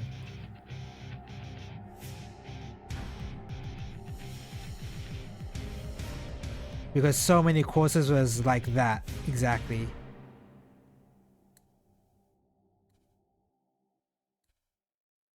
And I didn't have the sense to go and swap to Alice for those turns. Like, I wasn't good enough for I wasn't that knowledgeable of the game enough to think of swapping partners exclusively for turns. Like, obviously that's a strat you can do, but I didn't think of it over the time. So yeah, like, I didn't really properly engage with the game as I probably should have. So like, I'm willing to give it like another shot with a different character, playing the courses for a bit. Yeah, whenever I think something is wrong with the game, I always give it like... I always give it the caveat, not the caveat, the benefit of the doubt of being like, maybe I didn't like engage with the game the way they wanted to, and like I didn't give it the proper amount of attention. I usually like default to that first, so that's probably exactly what's going on with Skydrift.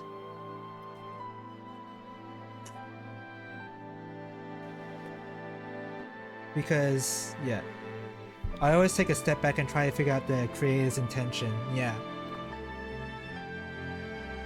So okay, let's put that to the test, Oricillin. Try to think about the creator's intention with Mighty Number 9. Let's have a thought discussion about that. Especially the Mighty Number 9 rap. What do you think the creator's intention was making that song? Obviously it's to make a multimedia franchise out of it. Like that's the boring answer. That's the boring answer. The creator's intention, take the money and run. Yeah. That's a correct answer for sure. Anyway, yeah, we did get to the tracks that were made for the end of the campaign. Yeah, it tends to be the case even in Mario Kart that the later courses you eventually drive in will be harder. Yeah, that was, yeah. Like Rainbow Load. Rainbow Load is it's actually a pretty difficult course, and you don't actually start with that course in any of the Mario Kart courses. You have to unlock it. So yeah, it's like I was definitely playing the courses I was not ready for yet. So like yeah, I need to play it again basically before for me to have like any sort of... The hell? What? Oh, this doesn't snap on.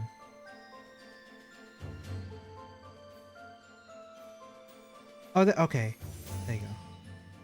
Okay, that's better.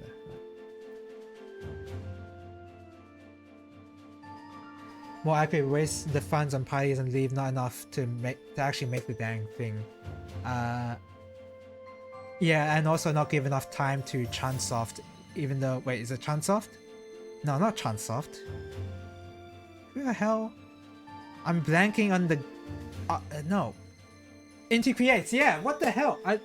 Inti Creates, yeah. I was trying to think of Inti Creates' name. Imagine being Inti Creates, what do you even do? Yeah. They were in the middle of a project too, and then they just got handed the Mighty Number 9 project out of nowhere. Maybe not out of nowhere, but maybe it was out of nowhere, I don't know, but they were certainly unprepared for it. And not given enough time to make it, etc. Not given enough money. All the money was given to Keiji Inafune, and then he thought it was a really good idea to try and reboot Mega Man Legends in the middle of Mighty Number 9 being developed. That was an amazing idea. So smart. But that's not... I mean, it kind of is Mighty Number 9's fault, but, you know.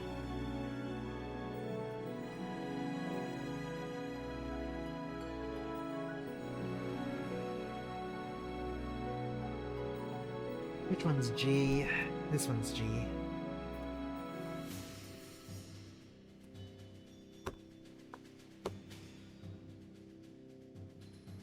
Okay. So yeah,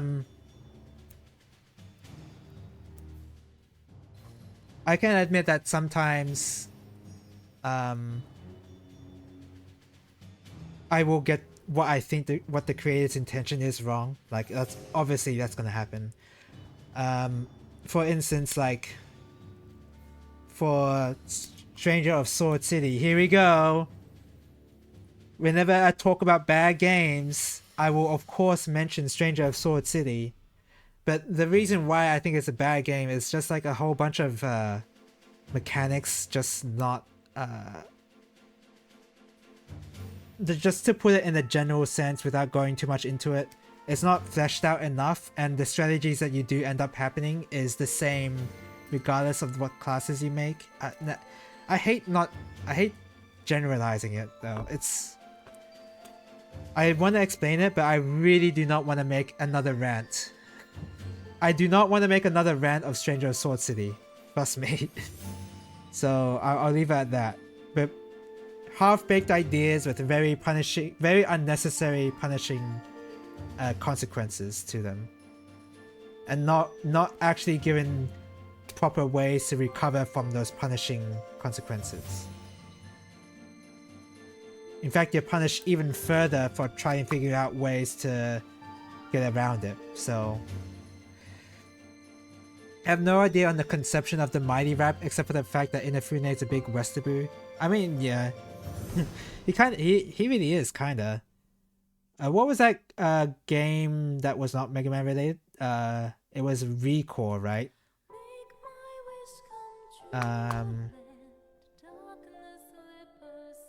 I don't remember this song at all. I just remember Sunlift Sunscape being the song, you know? But this kind of sounds very similar to this song. Anyway. What was I saying? Yeah. Not surprised that Inafune is a big Westerbu for some reason.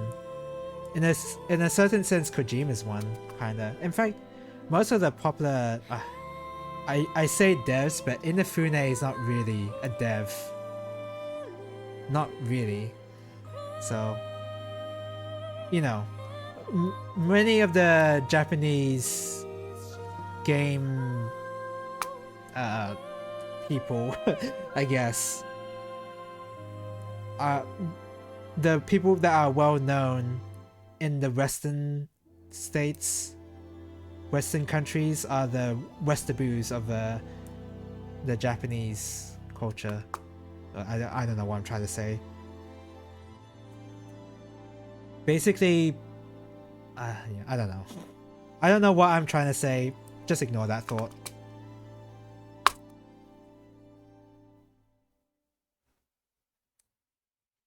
Stranger the Sorcery is to you what Tales of Arise is to me. Yeah, I think that's exactly it. Like, just so many things annoying about it.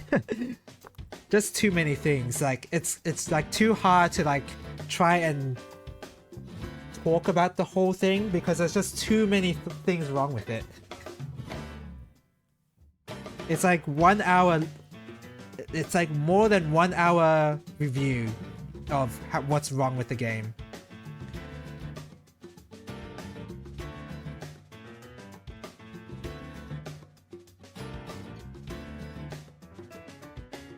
It's just frustrating. And I gave it a big chance too. Like, I don't think you can deny I gave it a pretty big chance.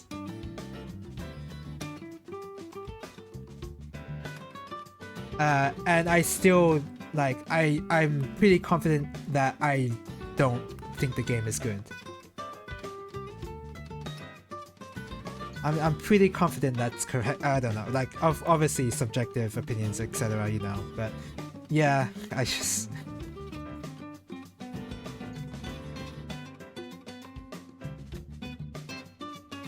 What the hell? Oh, okay. You didn't sit around for 4 hours for the credits? Yeah, I didn't, because why would I? But yeah, you definitely got one of the biggest parts of it. Yeah, the mighty rap, right? Oh yeah, okay, yes. Right, I remember, yeah. I totally forgot about that one, but you're right. When you mentioned it, it instantly clicked in my head what you were talking about, yeah. Yeah, that's pretty funny.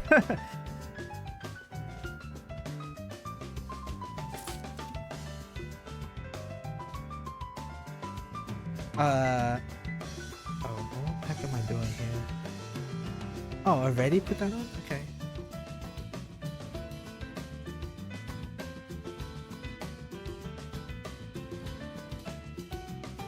Did I play the Mighty rap on stream?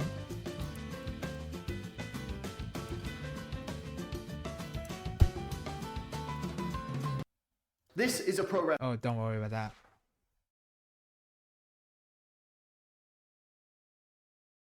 Huh! So when I look up Mighty rap, I get stuff unrelated to Mighty number 9. It's surprising that one actually made it because there were a lot of complaints of backers submitted names not actually making it. Oh yeah! Something like that.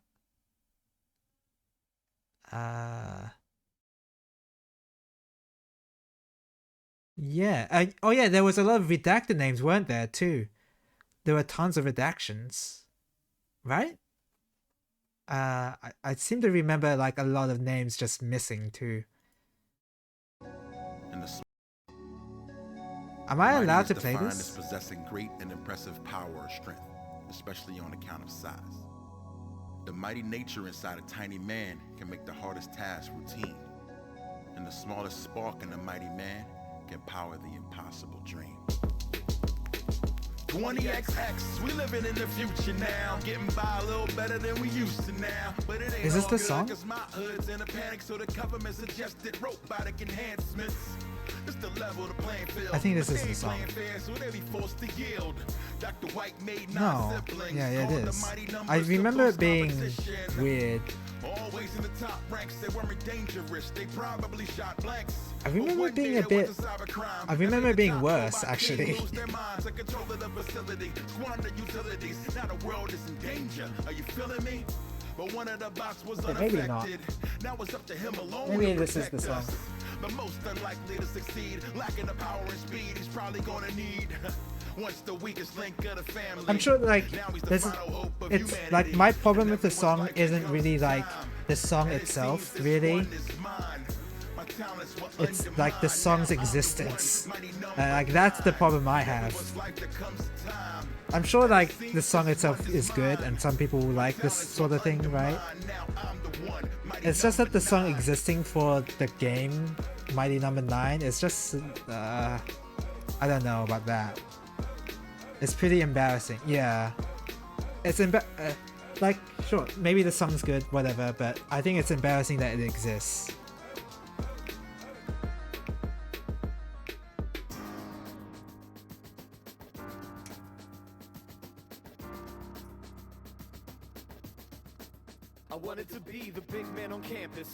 I don't want to be the guy that's like dunking on other people's preferences of songs, because music taste is varied. Many people have different opinions on it. Like, whatever, right? At least it's a good laugh for anyone who makes it to the credits. I'm working one high, but yeah, you don't expect a rap. Yeah, I certainly didn't. Not because you want to, but you have to. Be bold and no time to be bashful. Grab life by the horns like a natural. Be sharp, be quick, and be agile. Never ever let a competitor catch you. Stay ahead of whatever is trying to pass you. Though it's not a race, sometimes I told you in advance and it's still... Yeah, exactly. That's exactly it. I was not prepared at all. Not in the slightest. The pressure of what's required. Just one robot with such desire. Staring into the eyes. Anyway, yeah, I'm sure people like this song. I'm not talking about the song's quality, about how embarrassed about this song is, how embarrassing this song is to me. Not talking about the song itself. It's just the song existence. Mighty morph, mighty mouse, mighty bomb jack, mighty small. I invite them all to combat. Mighty through the ups and the downs where you're mighty. Through the smiles and the frowns where you're mighty. Come around, we astound with the sounds cause you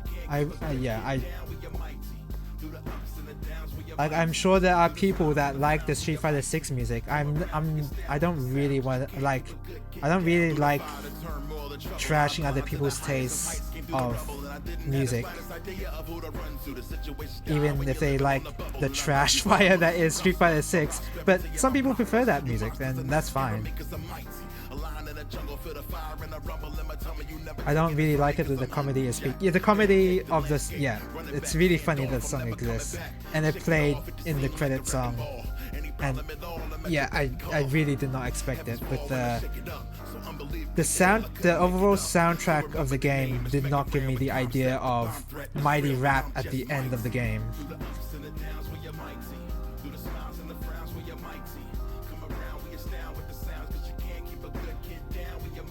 Anyway, yeah, it's just I'd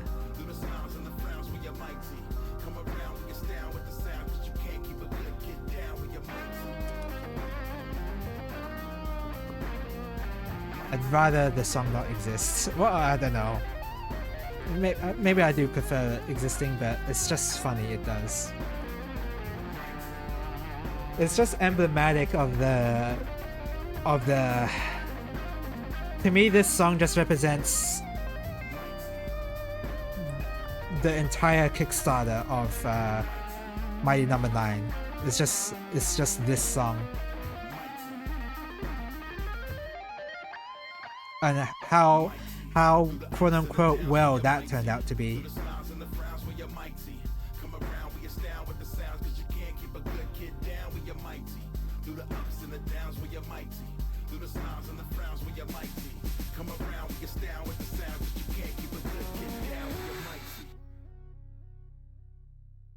Okay.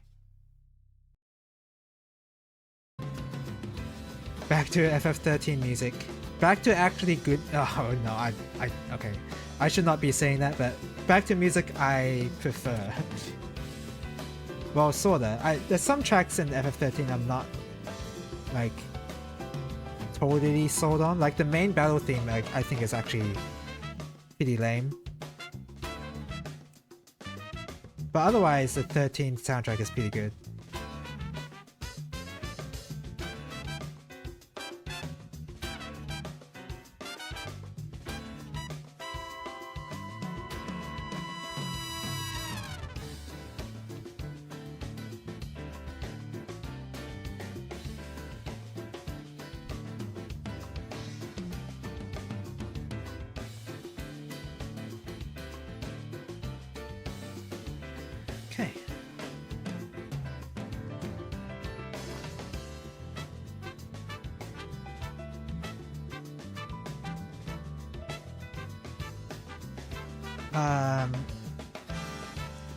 Okay. I don't think music has ever been a complaint with Final Fantasy. Now I'm like trying to think about if there ever has been. Well,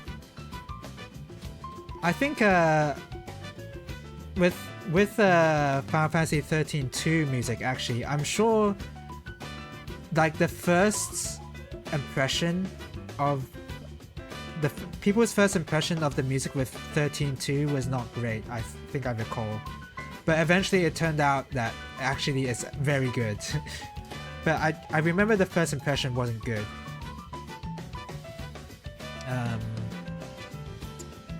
Yeah, but other than that, I can't even think of like bad FF music really. Yeah, I can't really think of any.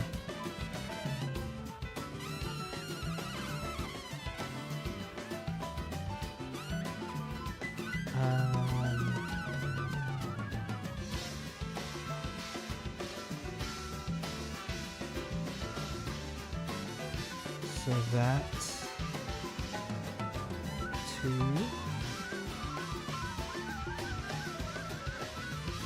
What? What are you asking me to do here?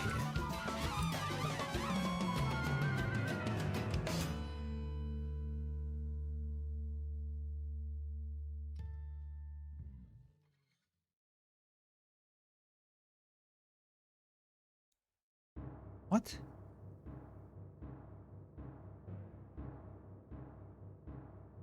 Oh god, I'll have to super glue the head and the fins, because the fins love to pop out.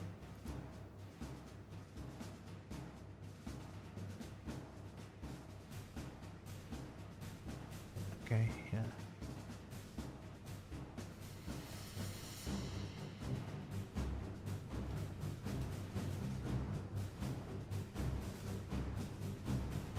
Okay. Should I play 13-2?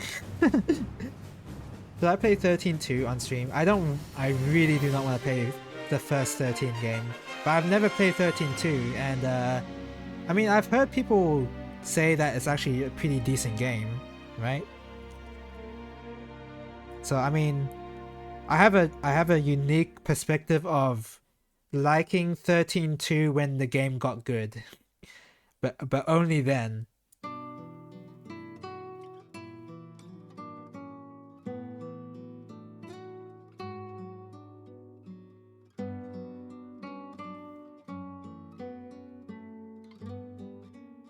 Something's supposed to happen. But I get through triple triad first, yeah. Man, it's a struggle mentally to make myself play that game. But I just gotta do it.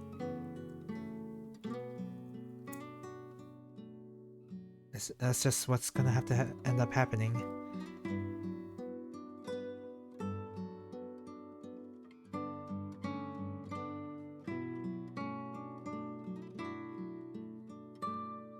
Oh, it just opens a little bit and then you can put in the... Okay. And then close it?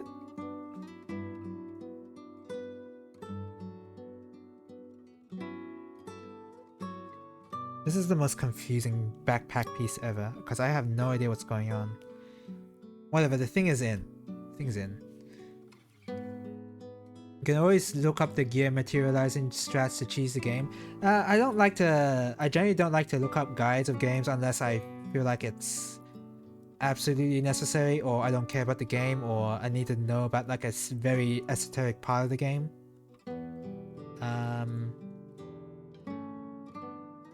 Or like the game is hard, or like my first I'll just say that my first thought isn't to look up a guide for a game. I'll put it that way.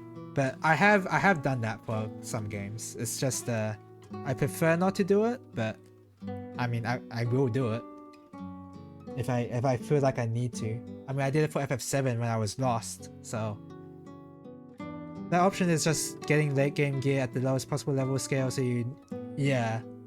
So I would love to watch that, but for my playthrough I don't want to do that.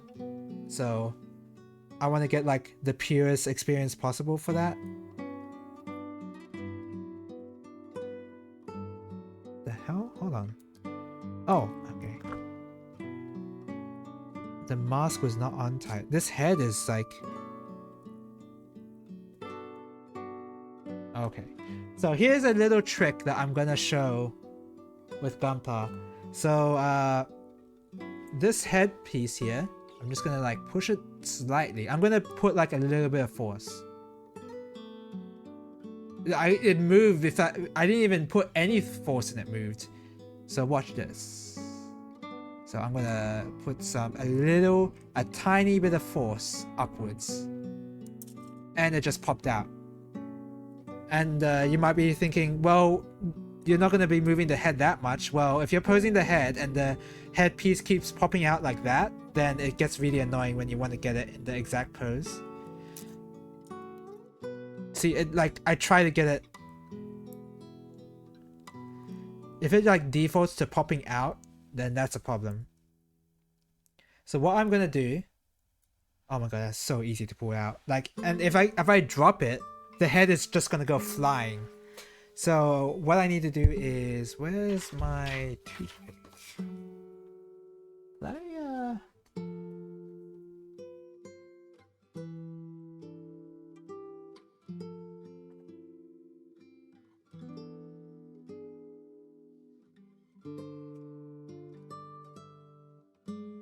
Where did I put my toothpick?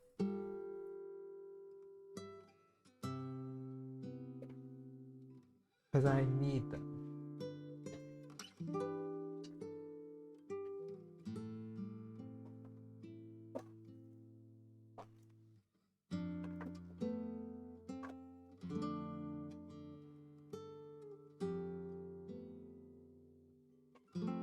Not there. Huh. I don't know where I put my toothpick.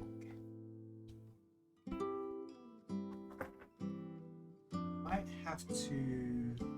Oh no, it's right there. Jeez.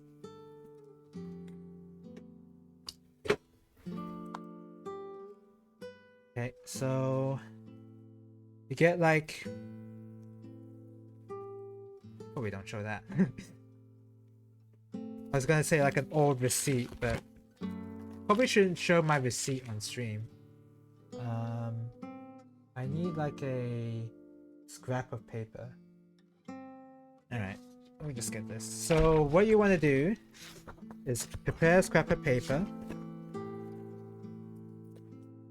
Get a toothpick. Oh well, the ads are playing.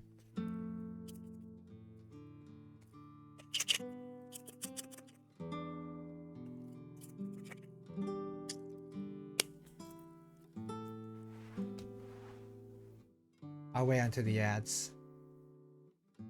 Yeah, I would say like my problem with Final Fantasy VIII isn't so much like the gameplay per se. Not really. It's more to do with how boring the characters and uninteresting the story is. Like for me, I have not been able to find any interest. I have not been able to find any interest in the characters or the story at all. So anyway, yeah, I'm gonna do this. So you prepare a toothpick, you get some super glue.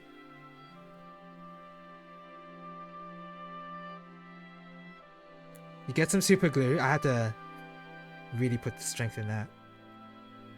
Oh, that's not supposed to happen.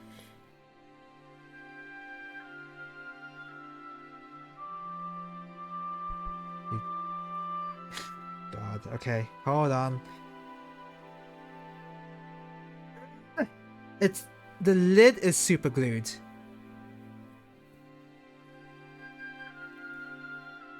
The lid is super glued. Well, I don't even know if I can show it then. Okay, hold on. I wanna.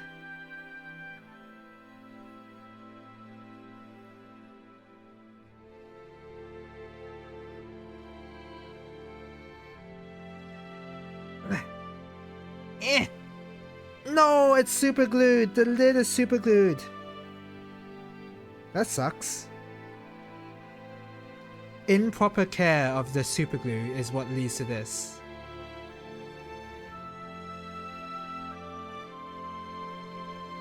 Well, I'm just gonna have to use this. So what you do is that you prepare the super glue. I guess you dip it. I guess you just dip it. You get some of that super glue residue, right?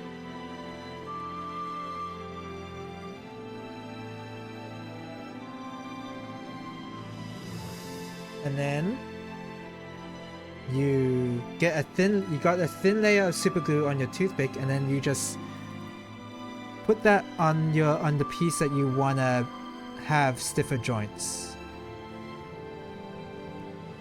Okay, that was not enough. That was not enough. I'm new to using super glue like this, like dipping it. I recommend super glue pens from Daiso. They avoid the lid sticking problem. Oh, okay. I'll keep that in mind.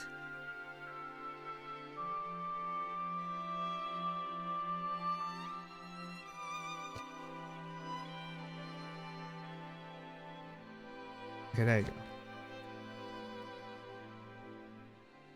I mean, the dipping is actually preferable, honestly. So yeah, you get some super glue on this, not a very thin layer.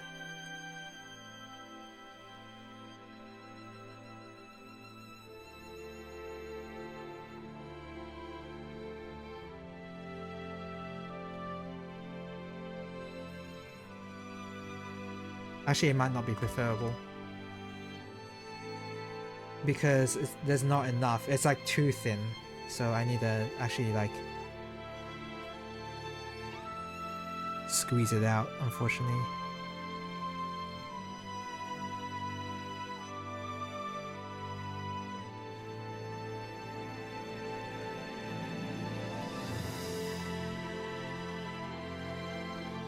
Okay, so you get a thin layer and then you just do this.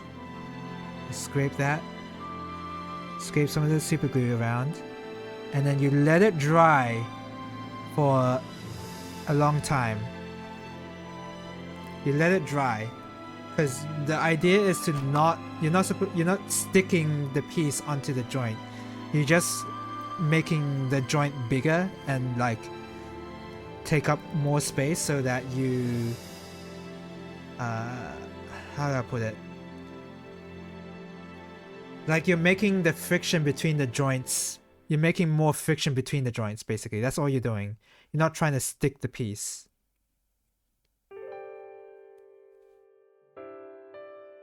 I think in this case, I might need like a whole blob. And the reason why I have best method, I think, is to squeeze some of the scrap paper and coat the pick from the... Yeah, I think that's the best method. I've learned that it's a really good idea to have scrap paper, because I tried doing it on my cutting mat. Not a good idea. Really not a good idea. Yeah, this is much better. Does it go through paper? No, it doesn't. I was hoping the dipping strategy would work, but it didn't.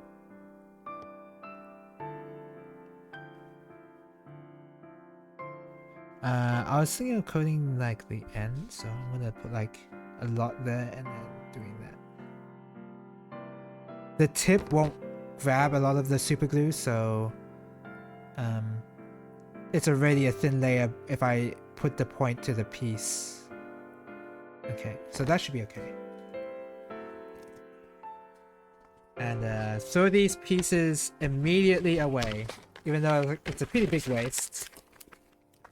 And I might need to super glue the rest of the pieces, but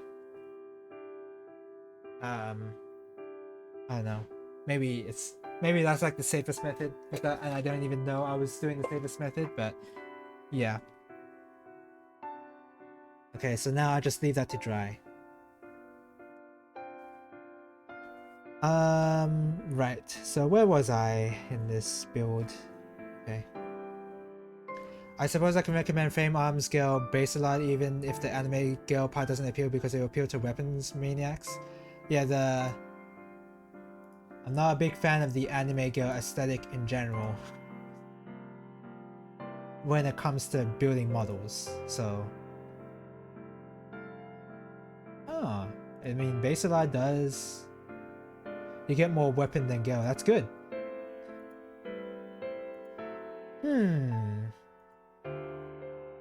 Looks like a Fiora from Xenoblade Chronicles. I'm kind of surprised it's not just Fiora. You can make a model kit out of Fiora, can't you?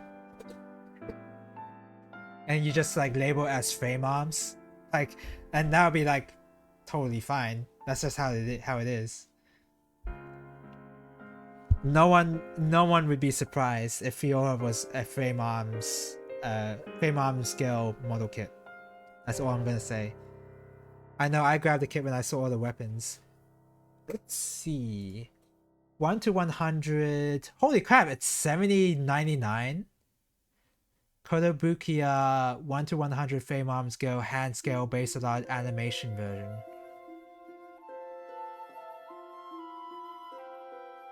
Okay. I mean, it looks a bit different, so this is not the exact... This isn't the exact part. The exact model kit. Hand scale. Okay. Regular frame arms are cool, but I've heard they tend to be loose kits. Yeah, I don't know. I've never went for frame arms because not my aesthetic, I guess. I guess that's what it comes down to. I mean, I guess it'd be cool to have like a Fiora model kit. Like I'm down for that. Because I mean, I like Xenoblade Chronicles 1 enough that I would probably do that, but yeah. That's only because I like Xenoblade Chronicles enough. Like I almost feel like I'm backtracking when I say that, because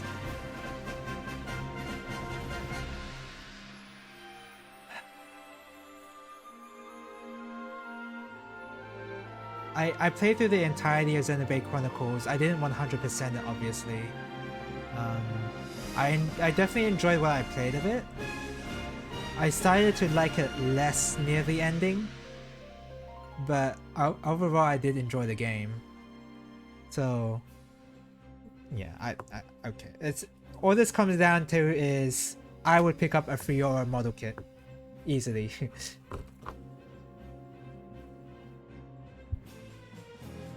She looks like a frame arm, so yeah. You don't even need to do that much designing. Just copy the design. A.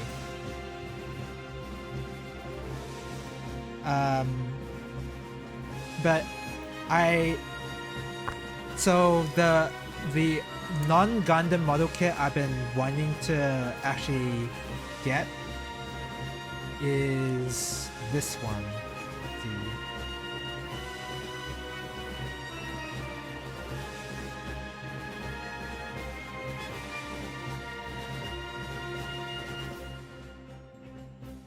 Sorry. Oops, don't worry about that. This one right here. Dukemon. I've been interested in getting this one for non-Gundam kits, and I think it looks really cool. And I mean, I'm generally a fan of Digimon, generally. So yeah. Look at that. That looks great. How about the Nissan Cup Noodle? Oh yeah, that's true. I do want to get that eventually. I unironically want to get it. Like I think it'd be a really cool model kit. So I want to pick that up. But yeah, Duke Ganamon is sick. Yeah, I know. It looks awesome. By the way, specifically the Figure Rise Standard Amplified. There's one that doesn't look as good. Figure Rise Standard. This one does not look as good. Look at that. And this cape is like actual fabric, not fabric, cloth or whatever. But it's like a really bad quality kind of fabric. So it's pretty bad. Yeah. But the Figure Rise Standard Amplified? Yes. This is where it's at. Also, the promotional artwork for this is just way better in general, so... one of my favorite units in Cyber Sleuth. I haven't played Cyber Sleuth in quite a while for me to identify what my favorite unit is, but I do know I was running like the Terriermon evolution line. If that means anything in Digimon. You know what I mean by that, at least. But yeah, the reason why I haven't picked up the Dukemon model kit, and I guess the Cup Noodle model kit, even though I think that's cheap and I can just get that, is I already have model kits in my backlog that I need to build. So I need to get around to those first before I think of buying another model kit.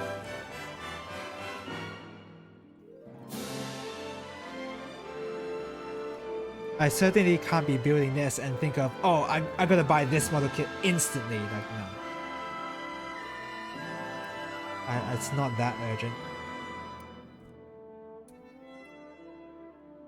I got 100% dex completion in the Vita version of Cyber Sleuth. Oh yeah! It was originally a Vita game, wasn't it? I totally forgot it was. It was on it didn't have a PC release for a really long time. And that really annoyed me, I remember. Okay, G and then H. Okay.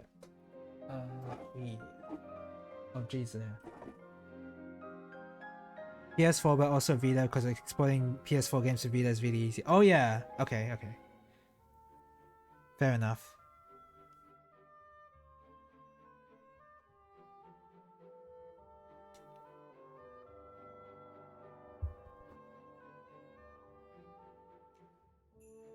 Okay. 15. And then 17.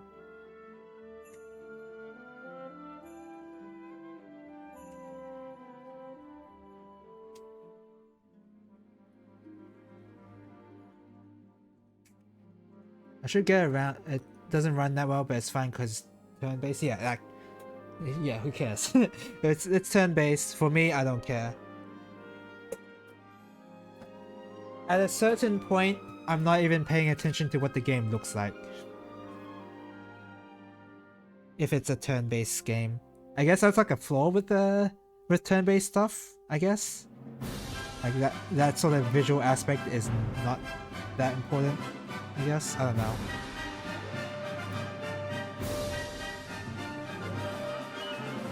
HC. I need another HC.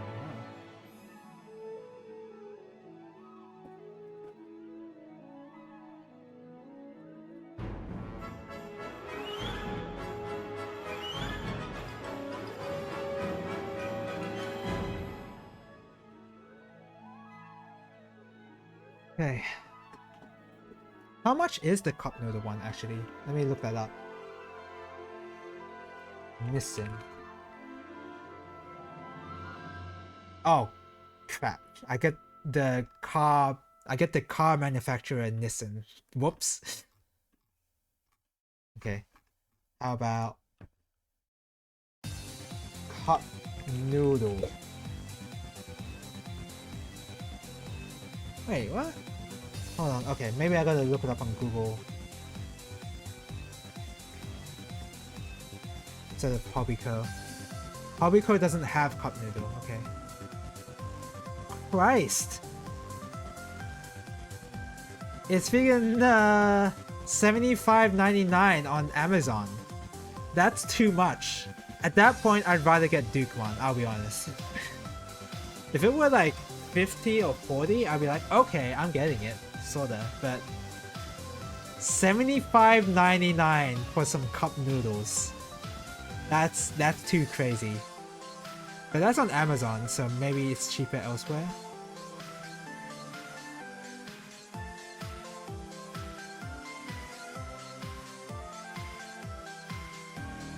Kaika.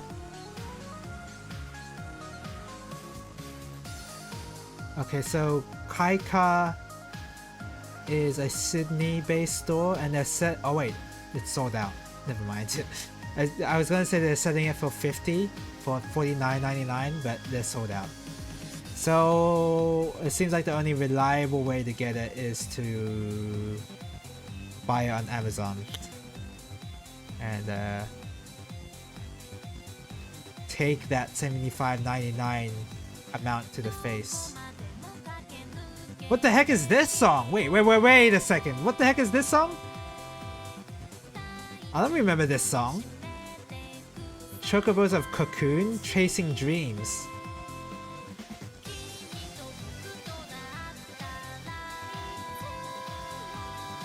Must be out of print or something. Yeah, I think so too. I've never heard of this Chocobo song.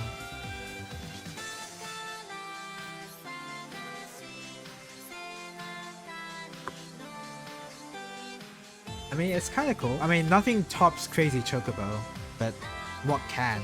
Let's be honest.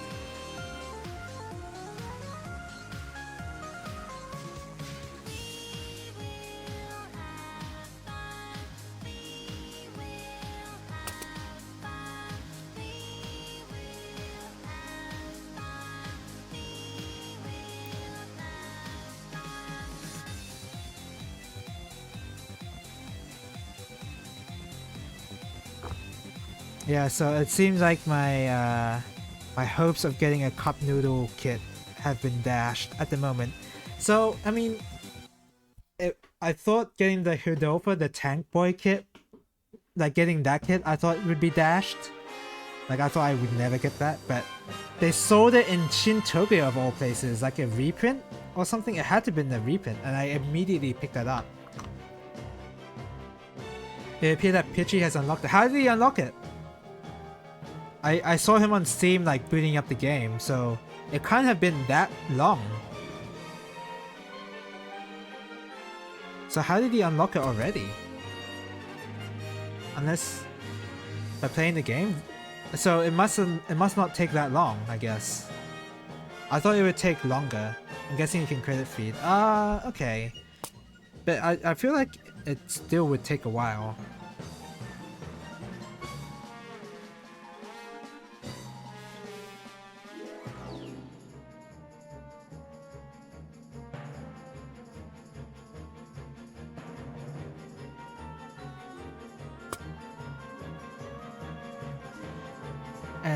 $2.9 the characters you can unlock if you credit fee. That's funny.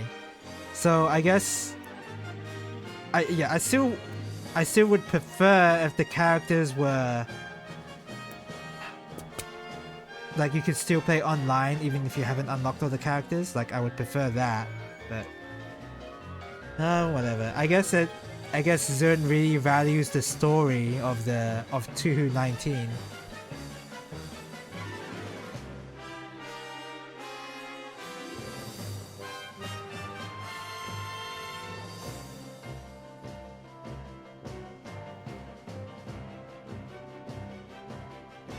The heck?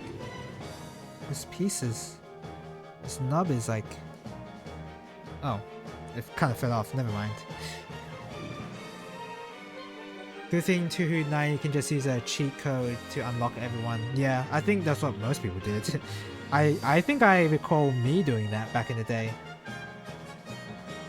When I quote-unquote owned the game.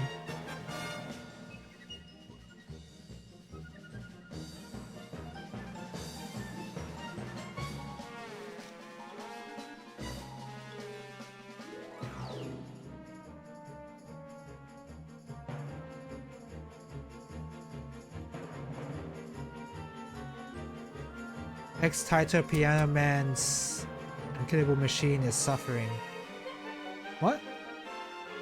Ex-Taito Piano Man's unkillable machine is suffering. Is that pitchy? Is Ex-Taito Piano Man pitchy? Or oh, you talk about this song? Oh yeah.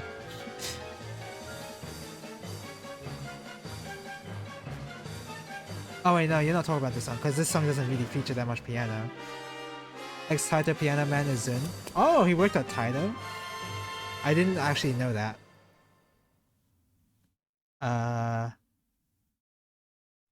That's a little surprising based on the games he made, but yeah, okay.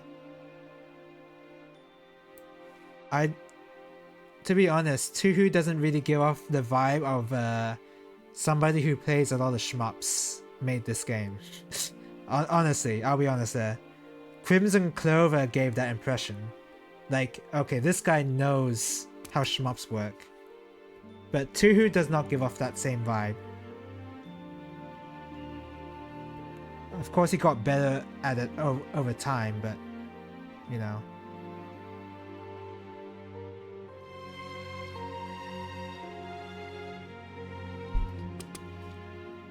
With Crimson Clover, it's like, oh yeah, I get it. This is a shmup. This guy loves shmups, and he made a shmup game.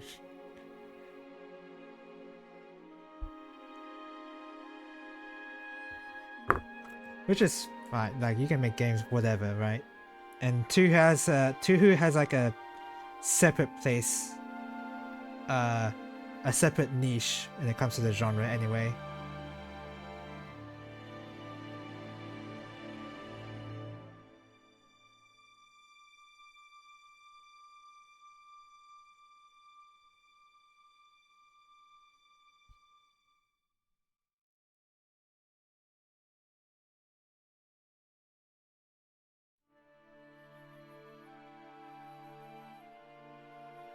Shoutouts to Zero Ranger lifting enemies and patterns out of almost everything. Yeah.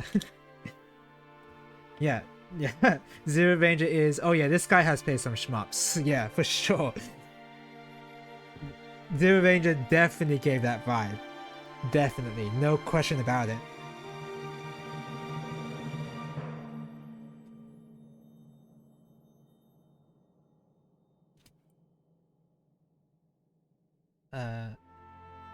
I mean, either you like make mechanics that like are very, oh yeah, this is a shmup, and this guy knows how shmups are made, like Blue Revolver or Gun Vein. Yeah, Gunvein kinda. I heard from Pitchy that before Gunvein, the company was struggling to make good shmup games until they got like a competent designer or something. Something along those lines. I don't know what the... I don't remember the full story, but yeah, Gunvein is on the same feeling of, oh yeah, this guy, whoever designed this game knows how shmups feel normally, or whatever. So there's that approach of like the mechanical aspect, and then there's the other approach of let's just jam as many references as we can. Like Drainus and Zero Ranger. Although in the case of Drainus, like with the Zero Ranger, it was like, oh yeah, this is a proper shmup kind of. Drainus is kind of, I don't have the same feeling of this is like a mechanically great shmup game. I don't know how to explain it really, but Drainus isn't as mechanically solid as Zero Ranger is what I'm trying to say. Gunvein has Boghog behind it. I don't know who Boghog is, but yeah, clearly NG Dev by themselves is not a great shmup developer apparently.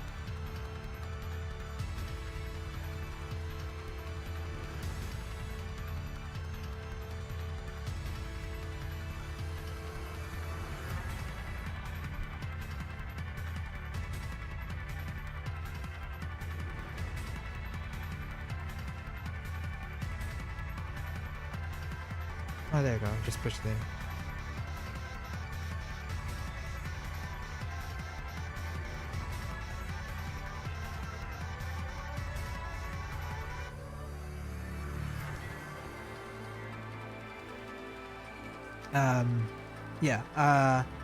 So yeah, you just stick a bunch of references into your shmup and then be like, oh yeah, this guy has played shmups. Tuhu does not give off either vibe of this is a shmup game mechanically, or this game makes a lot of references to other shmups or whatever. Like it kinda, which is fine, but Tuhu is different like that, I guess, is all I want to say.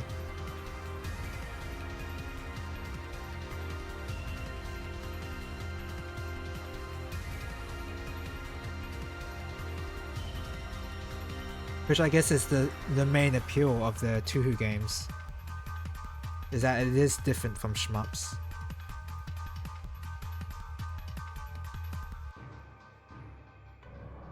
Tuhu is pretty much its own subgenre, basically, yeah. That's how I feel about it these days.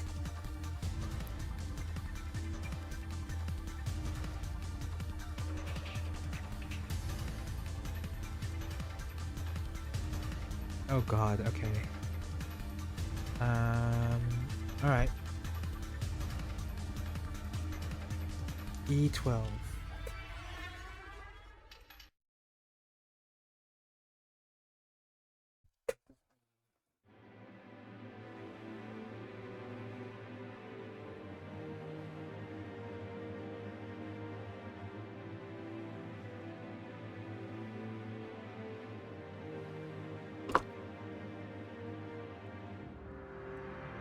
E12, E20.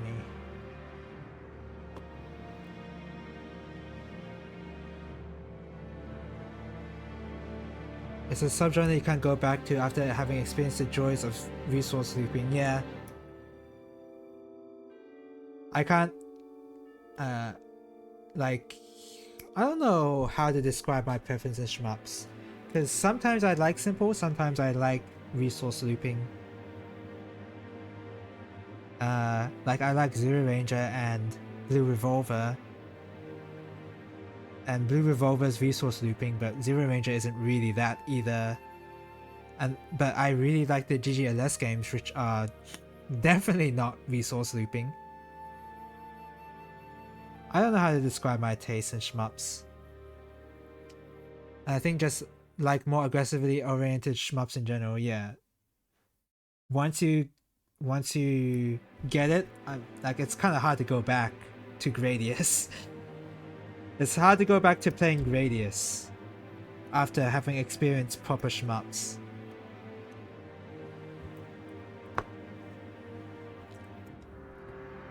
I think I just prefer mechanically solid shmups. I think that's just what it comes down to.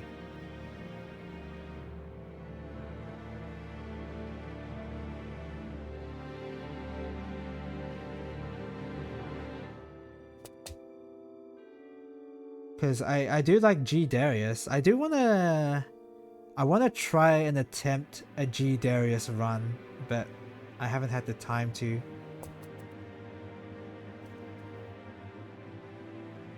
Because that game seems interesting, but it's I can see that it's pretty difficult.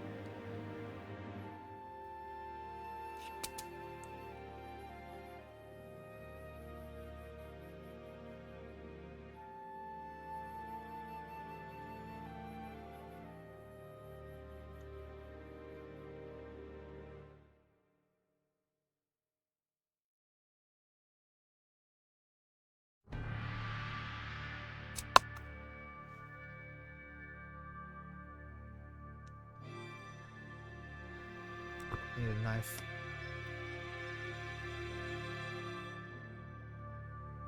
Did I? Okay, I have a cut on one of my fingers, but it wasn't from this session. It must have been during work. Okay. Whatever, I don't mind. If I didn't feel it and it didn't cause me pain at all, then I guess it's fine. I only just noticed it then and there.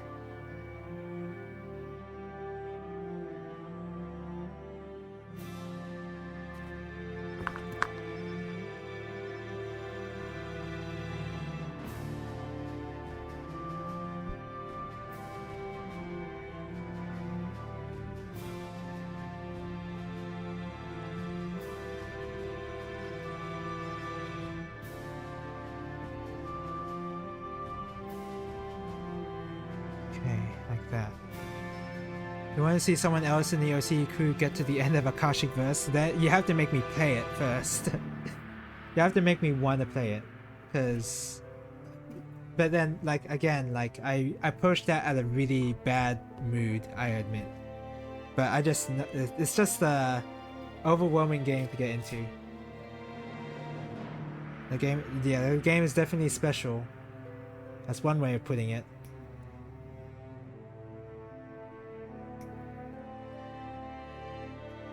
Convoluted is another way. It was definitely too much for me as somebody who likes the simpler shmups. It was definitely like a lot. Same with the... I think you got some pretty solid routing down though, did I? Well, whatever it is, I forgot it, so it doesn't matter.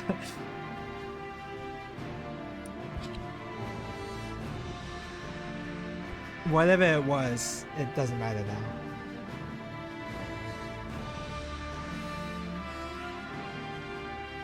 I know that I bounced off of Revolver pretty hard, and yeah, I don't know, like, do I think the game is bad? Not really. I think it's just aggressively not to my taste, Revolver. I think that's just what it comes down to. Because I don't think it's bad, it's just way too weird.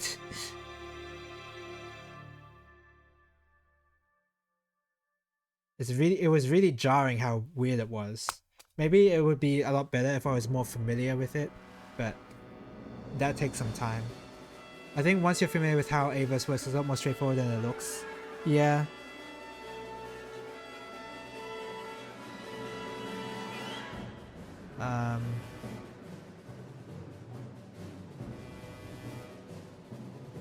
Yeah. Yeah, I agree with that. But I like my simple shmups. I like shooting things. And I like dodging things. I like dodging things a lot, and Akashic Verse isn't really about dodging things. That's my issue with it. You only clear the game on easy mode. Easy mode, yeah. I got close on easy mode actually. I recall I got pretty close on easy mode. Not one TCing, but got pretty far is what I wanted to say, yeah. But yeah, not that easy.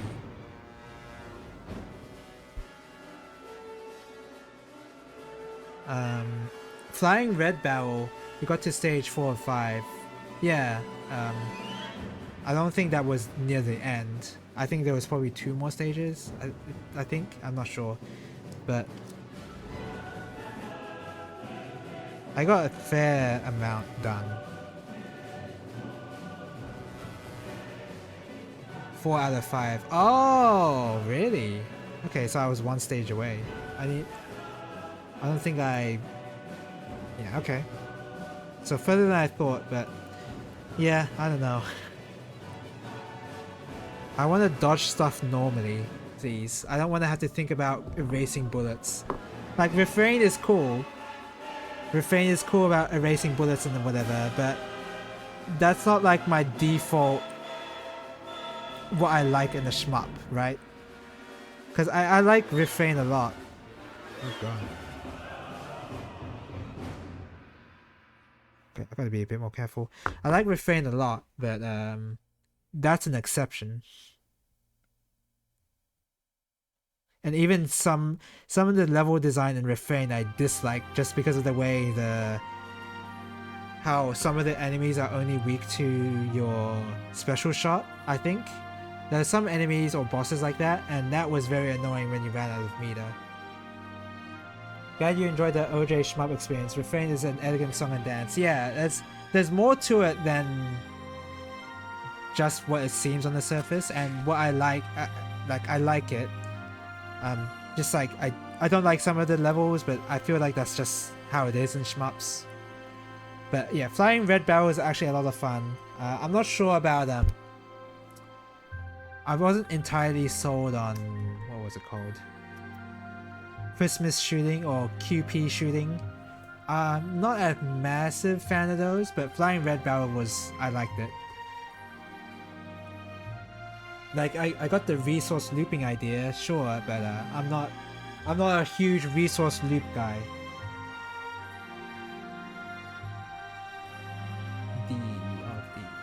D and E.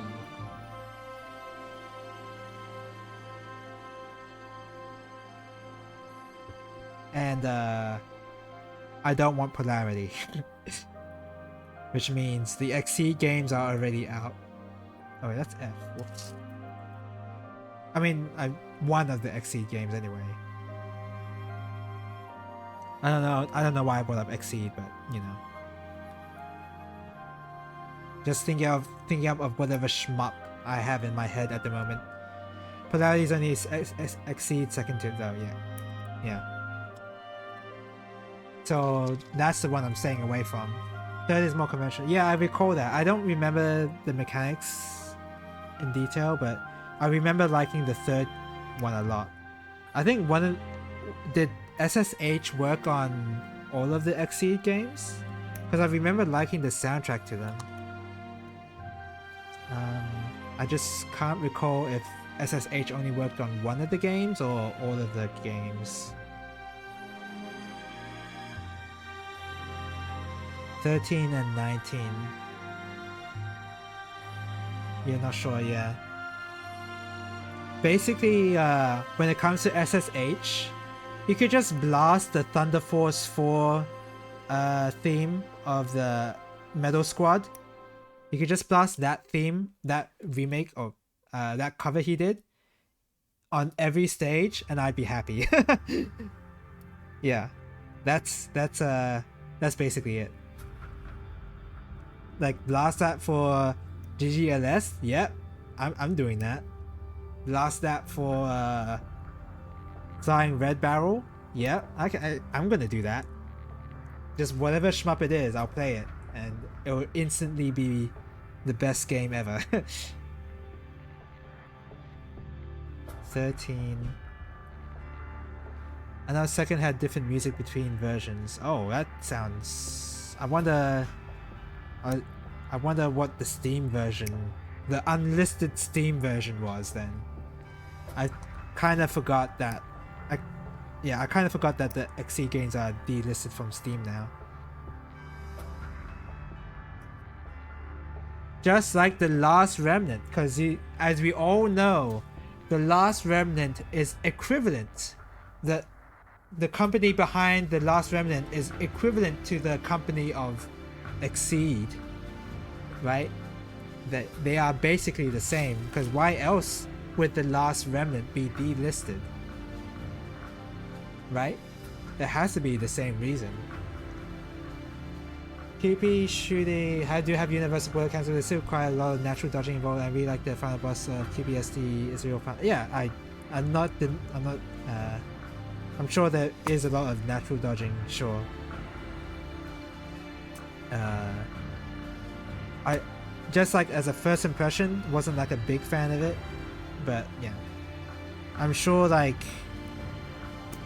it's like the Ikaruga problem, right? I don't think there's many bad shmups. It's just that I haven't played the shmup enough,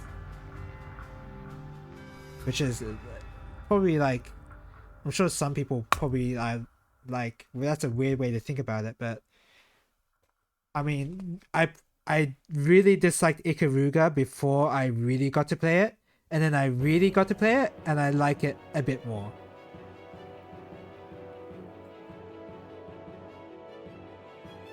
So I mean, yeah, I feel like there's some truth to the statement of I just gotta play it more to like it.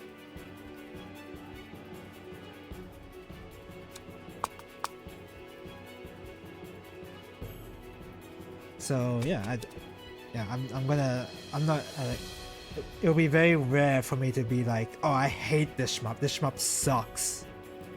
I was kind of very close to saying that for Revolver, but for Revolver it's just so weird and unique and like kind of mind-boggling. Like it kind of broke my brain a little trying to figure out how the perspective worked. So I was too busy thinking about that than the game. So yeah.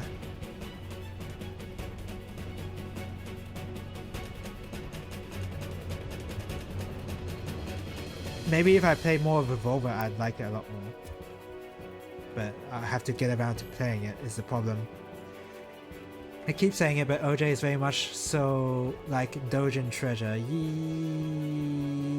Yes. Yes. Kind of. Treasure? Like the same, like whenever I think of Treasure though, for shmups, I'm thinking of like the Ikaruga Radiant Silvergun perspective. They got their own spin-off thing. Oh, okay, you're thinking of that? Okay, never mind then. Because what I was thinking of was like,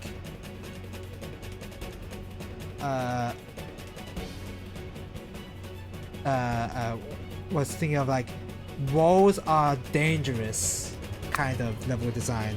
Like you gotta dodge this wall.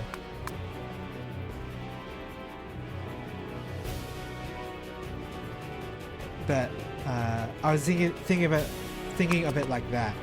But nah, I think you might be right on that. Although flying red barrel, like, I mean, using bombs as a way to, well, it's not actually a bomb, so it's like a bit different. It's a bit different to a bomb usage of like a gun vein, for example, in flying red barrel. I don't mean just the shmups, just in general. Oh, like the OJ 100% Orange Juice game, the board game. I probably I keep forgetting. But is 100% Orange Juice even a good game? I'm sure you've told me this before, but I've just kept forgetting over time. Maybe because, quite frankly, it's board games are not naturally a genre I'm that interested in. Of course, there's some good board games, and there are good board games I'm interested in now. But in terms of like a virtual board game, I'm like, I don't know. But I'm sure there's like some board game ideas you can only do in a video game format. If you enjoyed Sora, I guess you can recommend OG Siguri. As long as you can tolerate copious amounts of old game syndrome. Probably. I mean, I enjoyed Sora to an extent once I thought of it less as a shmup. If you understand what I mean.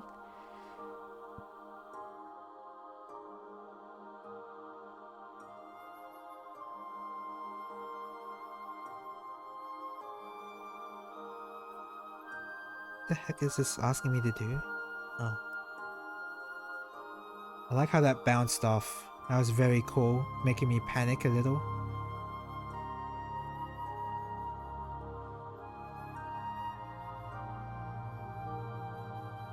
What? Oh, like this. Like push that in? No? What? Oh! Oh, no, okay. Do this. Alright, and then... and you jam that in here, okay. 100% OJ is fun, but community has devolved over time, so I recommend it strictly if you have friends to play it with. I do not have friends to play it with. I mean, I could ask you, but I don't know. I'm not that interested in the game to begin with to want to do that, so I don't know.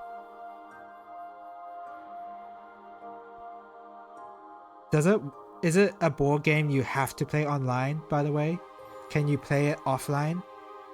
Is there a local version of the game? Or, sorry, is there a way to play it locally? Or is it like, you have to... Or you just can't because it's just like sort of similar to a car game where you don't...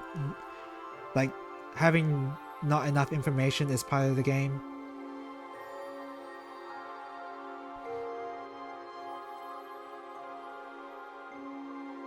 I still have two spare copies in my Steam inventory, and yes, I have single player.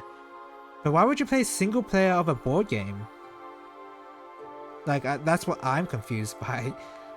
Like, if I'm gonna be playing it, I'm gonna be playing the multiplayer. Right? Why would I play a single player? I don't know, that seems weird to me. But maybe it's not. Maybe it's,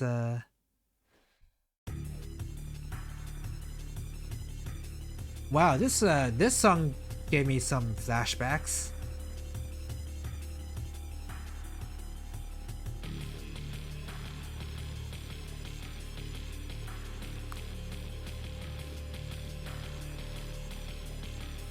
I think the original Dojin release didn't have multiplayer, either that or direct TCP IP. It's an anniversary cross-universe game. Oh, so there's gonna be Sora in it. The titular Sora. Or was it direct connection only? I don't know. You'd have to tell me.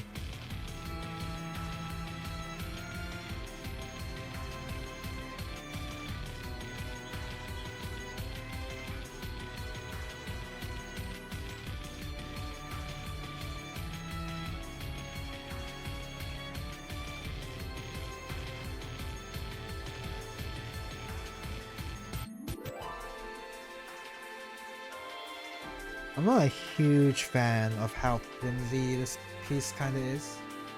You can see it like bend a little there. But okay, whatever. Did I put that on the right side? I think I did.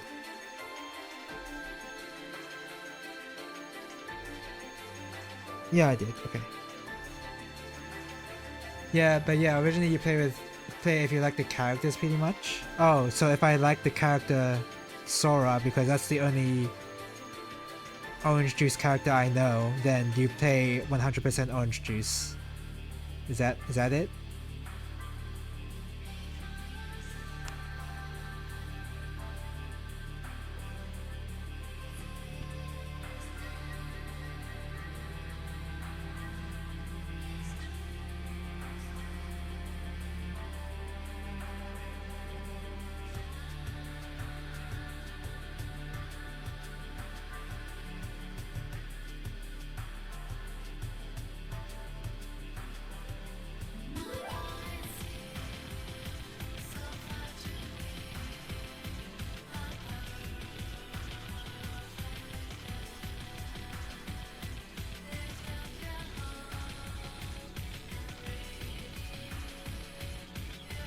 Sorry, what the heck is this? I'm trying to understand this piece.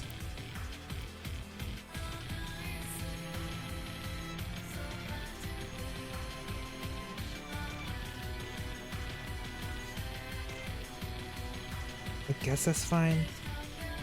Whatever. Little did they expect it would end up being the biggest way people would get introduced to said characters. You know, QP and Mark now too. I guess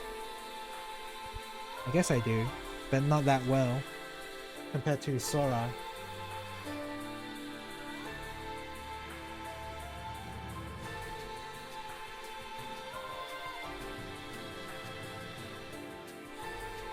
A14 and 13.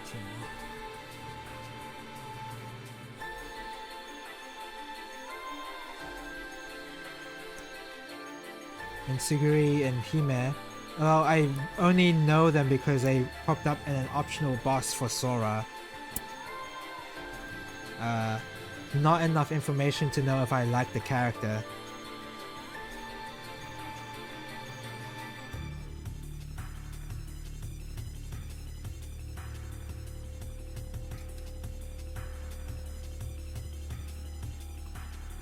Okay, so that's the A pieces. I need to get A34. I'll just cut this out.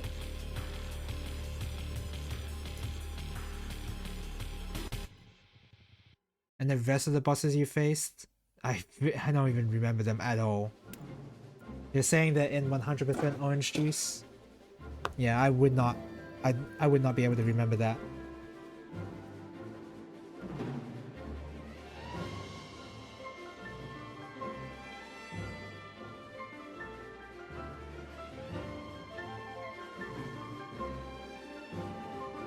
Oh, 13 has a lot of tracks. Final Fantasy 13 has a lot of tracks. Lasting for... wow, 3 hours by now. When am I gonna finish up? I don't know. I might finish up soon. I kinda wanna finish this backpack at least. A bit conceited to think that I'd be able to finish this entire build on stream.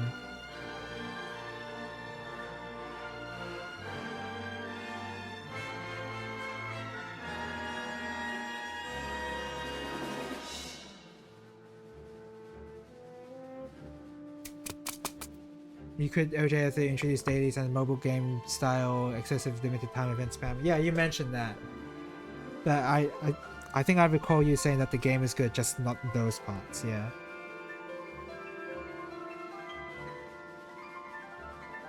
But yeah, I can now claim that I know of Orange Juice by the shmups and not the board game. I can actually say that.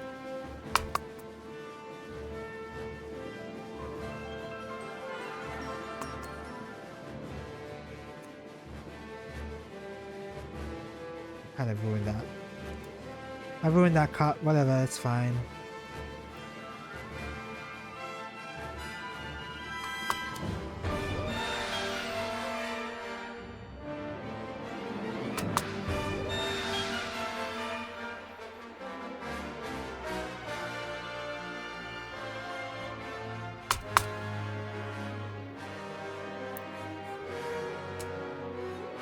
There's mold lines on it.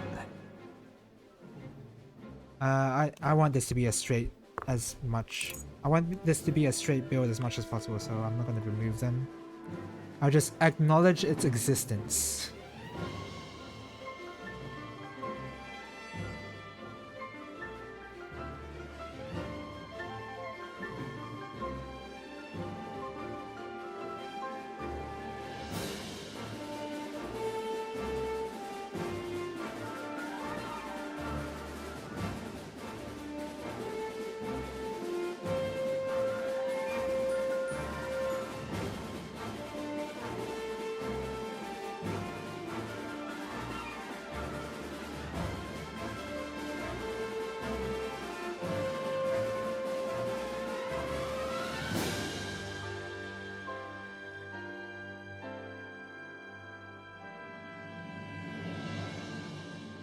Sorry, I'm ultra focused here. Okay. Oops. But I guess this is all to say I should be playing more shmups. I just haven't been playing much, really.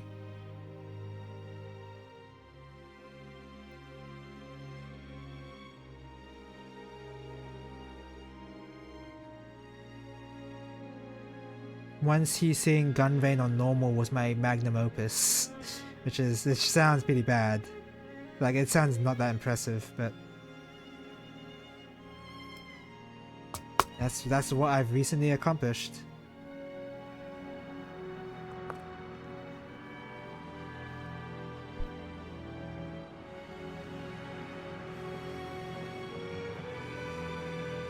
And I highly doubt I'm going to be a 2Who19 professional player, I'll be honest. I will need to ask Pitchy what changes they made compared to the previous release of the game that we played, and if there are any. Because I'm only going to pick up the game if there are changes. If there aren't changes, I don't know if I'm going to be interested in playing the game.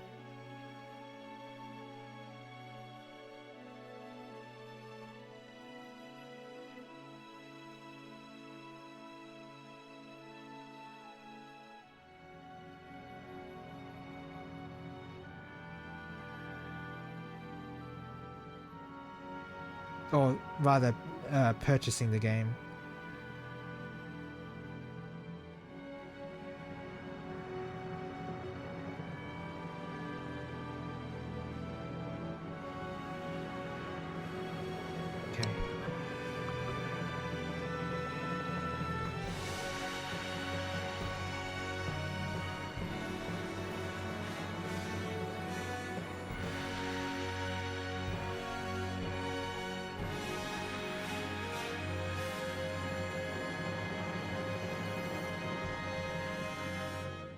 Okay.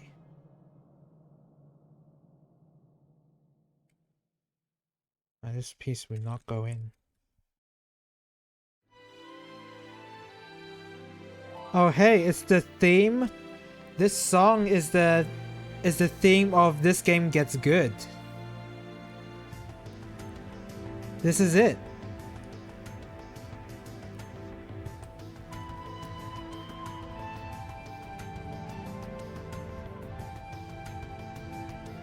Who would have thought it would take hours to get here? Just like the real FF13 experience.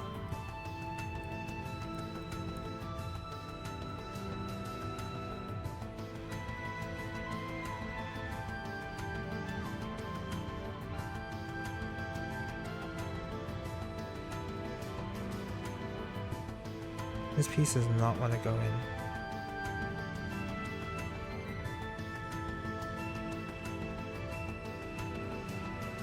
Supposed to go in there?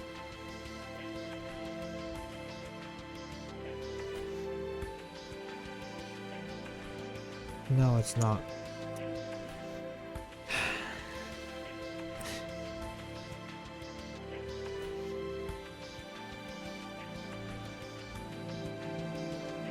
Wait, it is. What? Yeah, this is one of the more annoying pieces to put on. It worked. Okay.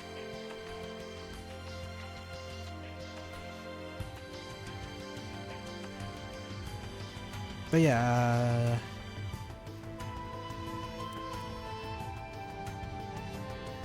at the moment, my current video game I want to play more of is Neo Theory, for sure. Like what I played of it got me interested enough to play more of the game.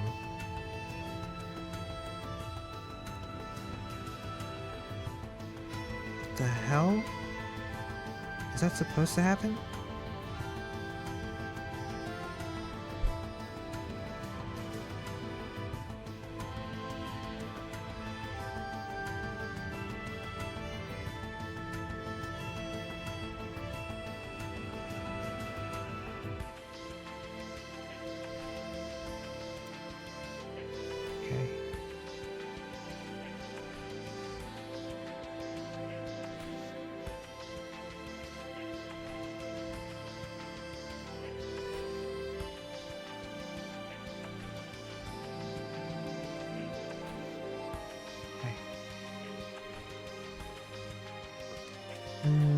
C35.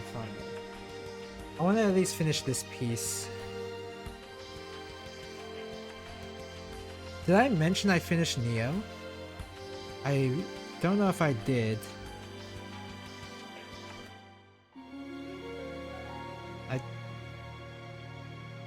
Well, whether even if I did, I'm gonna mention it now. Yeah, I finished Neo. Still mixed. Oh, the ads are playing. Great timing. Guess I'll wait for the ads.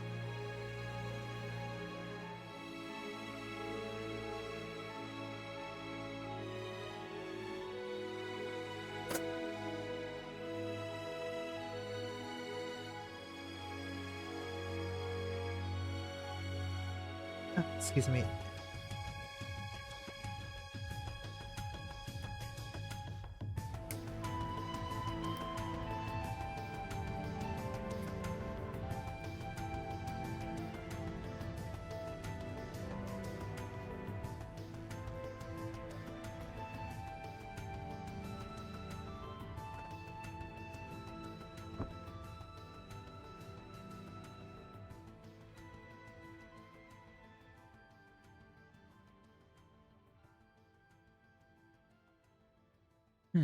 There's an interesting piece there, but okay.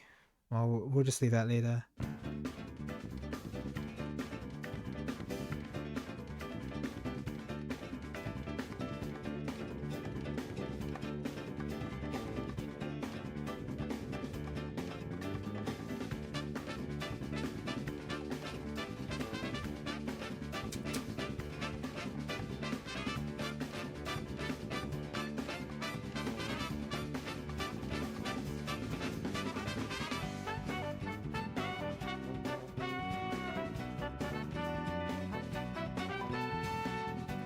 What was I gonna say? Oh yeah, Neo. Also, this song is pretty cool. I like this Chocobo theme. Of course, like, you know, I still like Crazy Chocobo, but again, hard to beat song. Next local, I should try out the Tenchi game. Probably, yeah. I'm sure I'm gonna like it.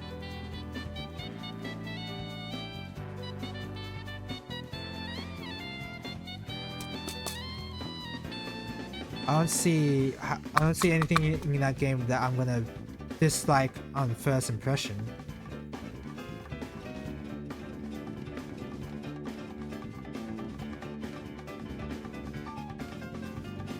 Generally, my first impressions of games tend to be pretty good, even if they are bad games, like Mighty No. 9 and Stranger of Sword City. Unless it's like really, like, it has to be doing something really weird. The game has to be doing something really weird as a first impression. But I'm sure I'll like it. I mean, in general, I like platformers. So found some of the levels fights to be unclear as to what you're supposed to do, but overall I still had fun. Is it the Giga Breaker problem of I didn't know you could parry this boss's attack until the game told me? Is it that problem? Which I have no clue if I'm going to play more of Giga Breaker. I don't know. I mean, probably if I feel like pretty bored I will, but I honestly the way I've been approaching my hobbies, I've really been bored. Like outright bored to like play that. I don't know. Kind of. Oh, it has a weather mechanic and sometimes it's hard to tell when you need a specific weather effect or which enemy need gives you the weather you need. Okay, so it'll be unclear anyway. Like, okay. We don't need to compare it to another game like what for some reason I did, but yeah, okay. It'll be a bit weird. I'll just keep mentioning you know what, the Giga Breaker thing telling me I could parry that boss, it's just gonna be like my baseline of, oh, is this mechanic too confusing? Like if you talk about a mechanic that's too confusing, I'm just gonna say, is this like the Giga Breaker one where, you know, and then you know the rest.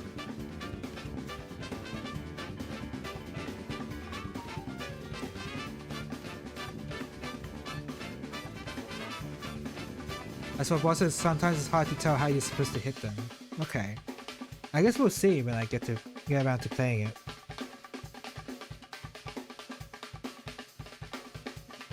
As far as Giga Breaker goes to my memory, that's the only time it really happens. Okay.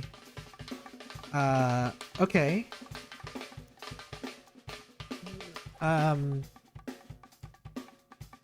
Maybe, because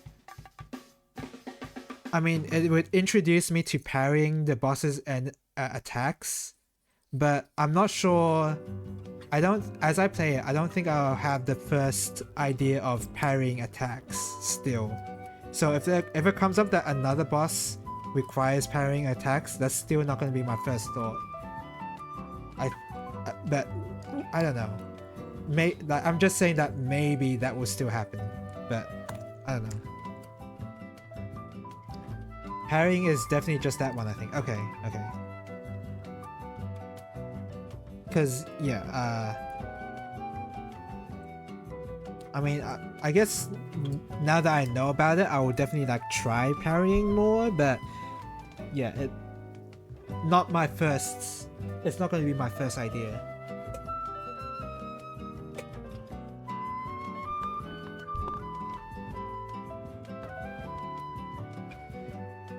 A37. This song sounds like... Do you know... Well, okay, you don't know that much about FF15 other than the mobile version or whatever it was called. But do you know the camping song that plays? It kind of sounds like that song. Yet another Final Fantasy game where the music is really good, but the game is dubious in quality. G.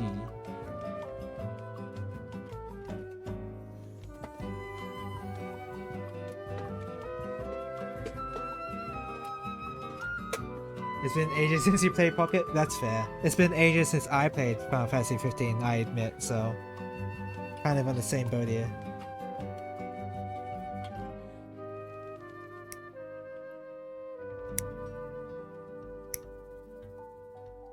But it sounded very similar to the camping edition. Yeah, I should try Pocket Edition. Not a bad idea. Because I have no idea. I struggle to call that game good, but it's certainly funny. Oh, well, okay. Rules? Okay. I guess a good litmus... I guess a good litmus test of whether the game is good or not is if my first impression is like, if it's worse, then okay, I get the game. if my first impression is, wow, this game sucks, that's a bad sign. Because usually my first impressions of games, no matter what it is positive. But if my first impression is that this game sucks, oh no, that you're not gonna, that game's not gonna survive. Not only is my first impression generally positive, like even for what might be a bad game, I'd be like, okay, yeah, I think I get it, yeah, and it's like I'll just have like either mixed or ambivalent. I don't know if that's the right word to use. Like just a sort of like indecisive opinion about it, I guess. Like that's as far as my first impressions usually go. So you don't want to be the game where my first impression is it's bad.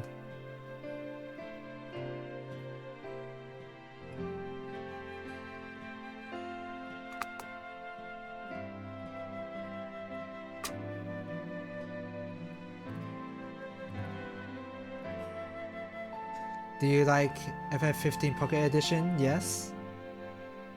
Okay. Then that means like I'm gonna laugh that the game exists. Don't get me wrong.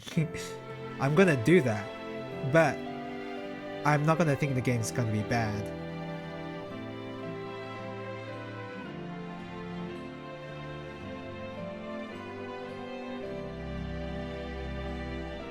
I highly, for the right reasons, probably not. Yeah, yeah. We'll see. We'll see.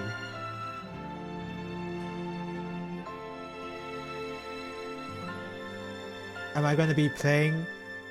Even if I highly doubt that I'm going to be playing more of it after the local session, if there is going to be a local session. So, yeah, I don't know. I'm pretty much, when it comes to FF15, I'm pretty much done. I don't really want to play. I don't really want to commit to anything related to FF15.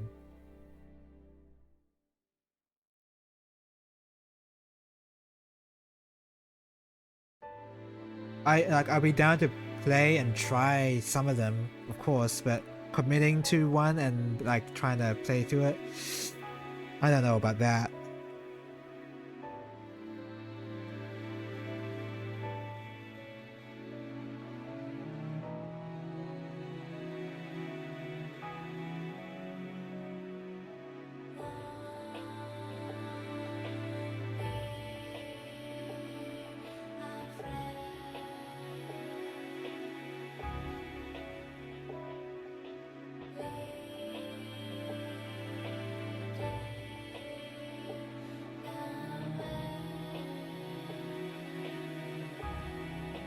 Oh, weird, the turns. Okay. Okay. Okay.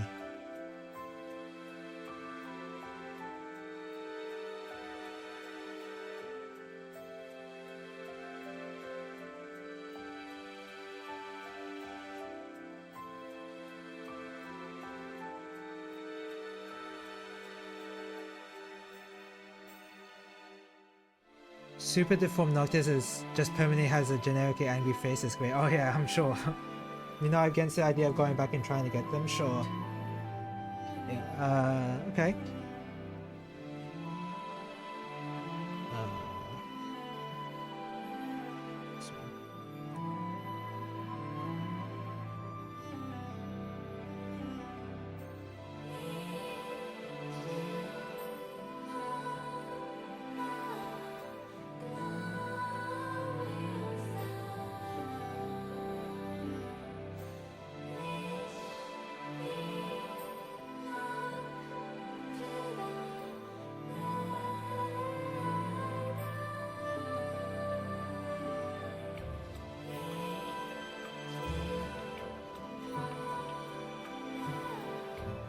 Is this how it's supposed to go on? Like that? I don't know if it's supposed to have like that big of a gap. Maybe it does. Maybe it does. And I'm just being paranoid. Oh, it's supposed to go on like this. Like a shoulder piece, kinda. Okay. So yeah, I'm done with that piece. And then we can just put on the head because now the glue has dried. And look at that! It is actually stiff. I can move it and it won't just like flop around. Okay. The fins might need a little bit of help.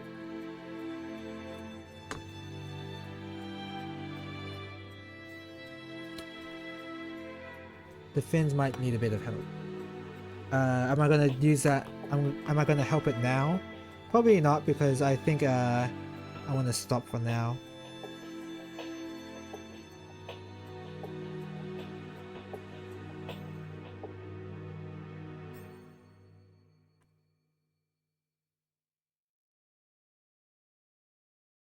Oh crap.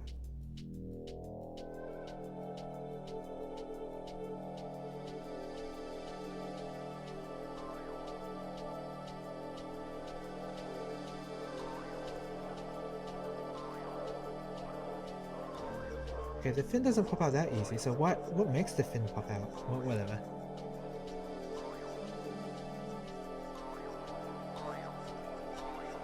Nice. It looks pretty good. I like the I do generally like the way Quanta looks, so it's gonna look even better with the weapon.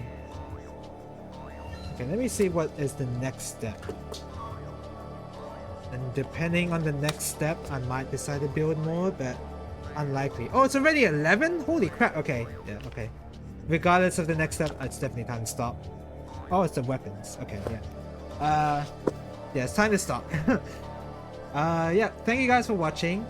Tomorrow, depending on my work roster, I should be able to stream a shmup of some kind. Tuhu 19 maybe? Maybe. We'll see. Alright, thank you guys for watching. I'm pretty tired, so yeah, perfect time to stop. Thank you guys for watching. Gotta go now. Bye bye. Bye bye. Whew.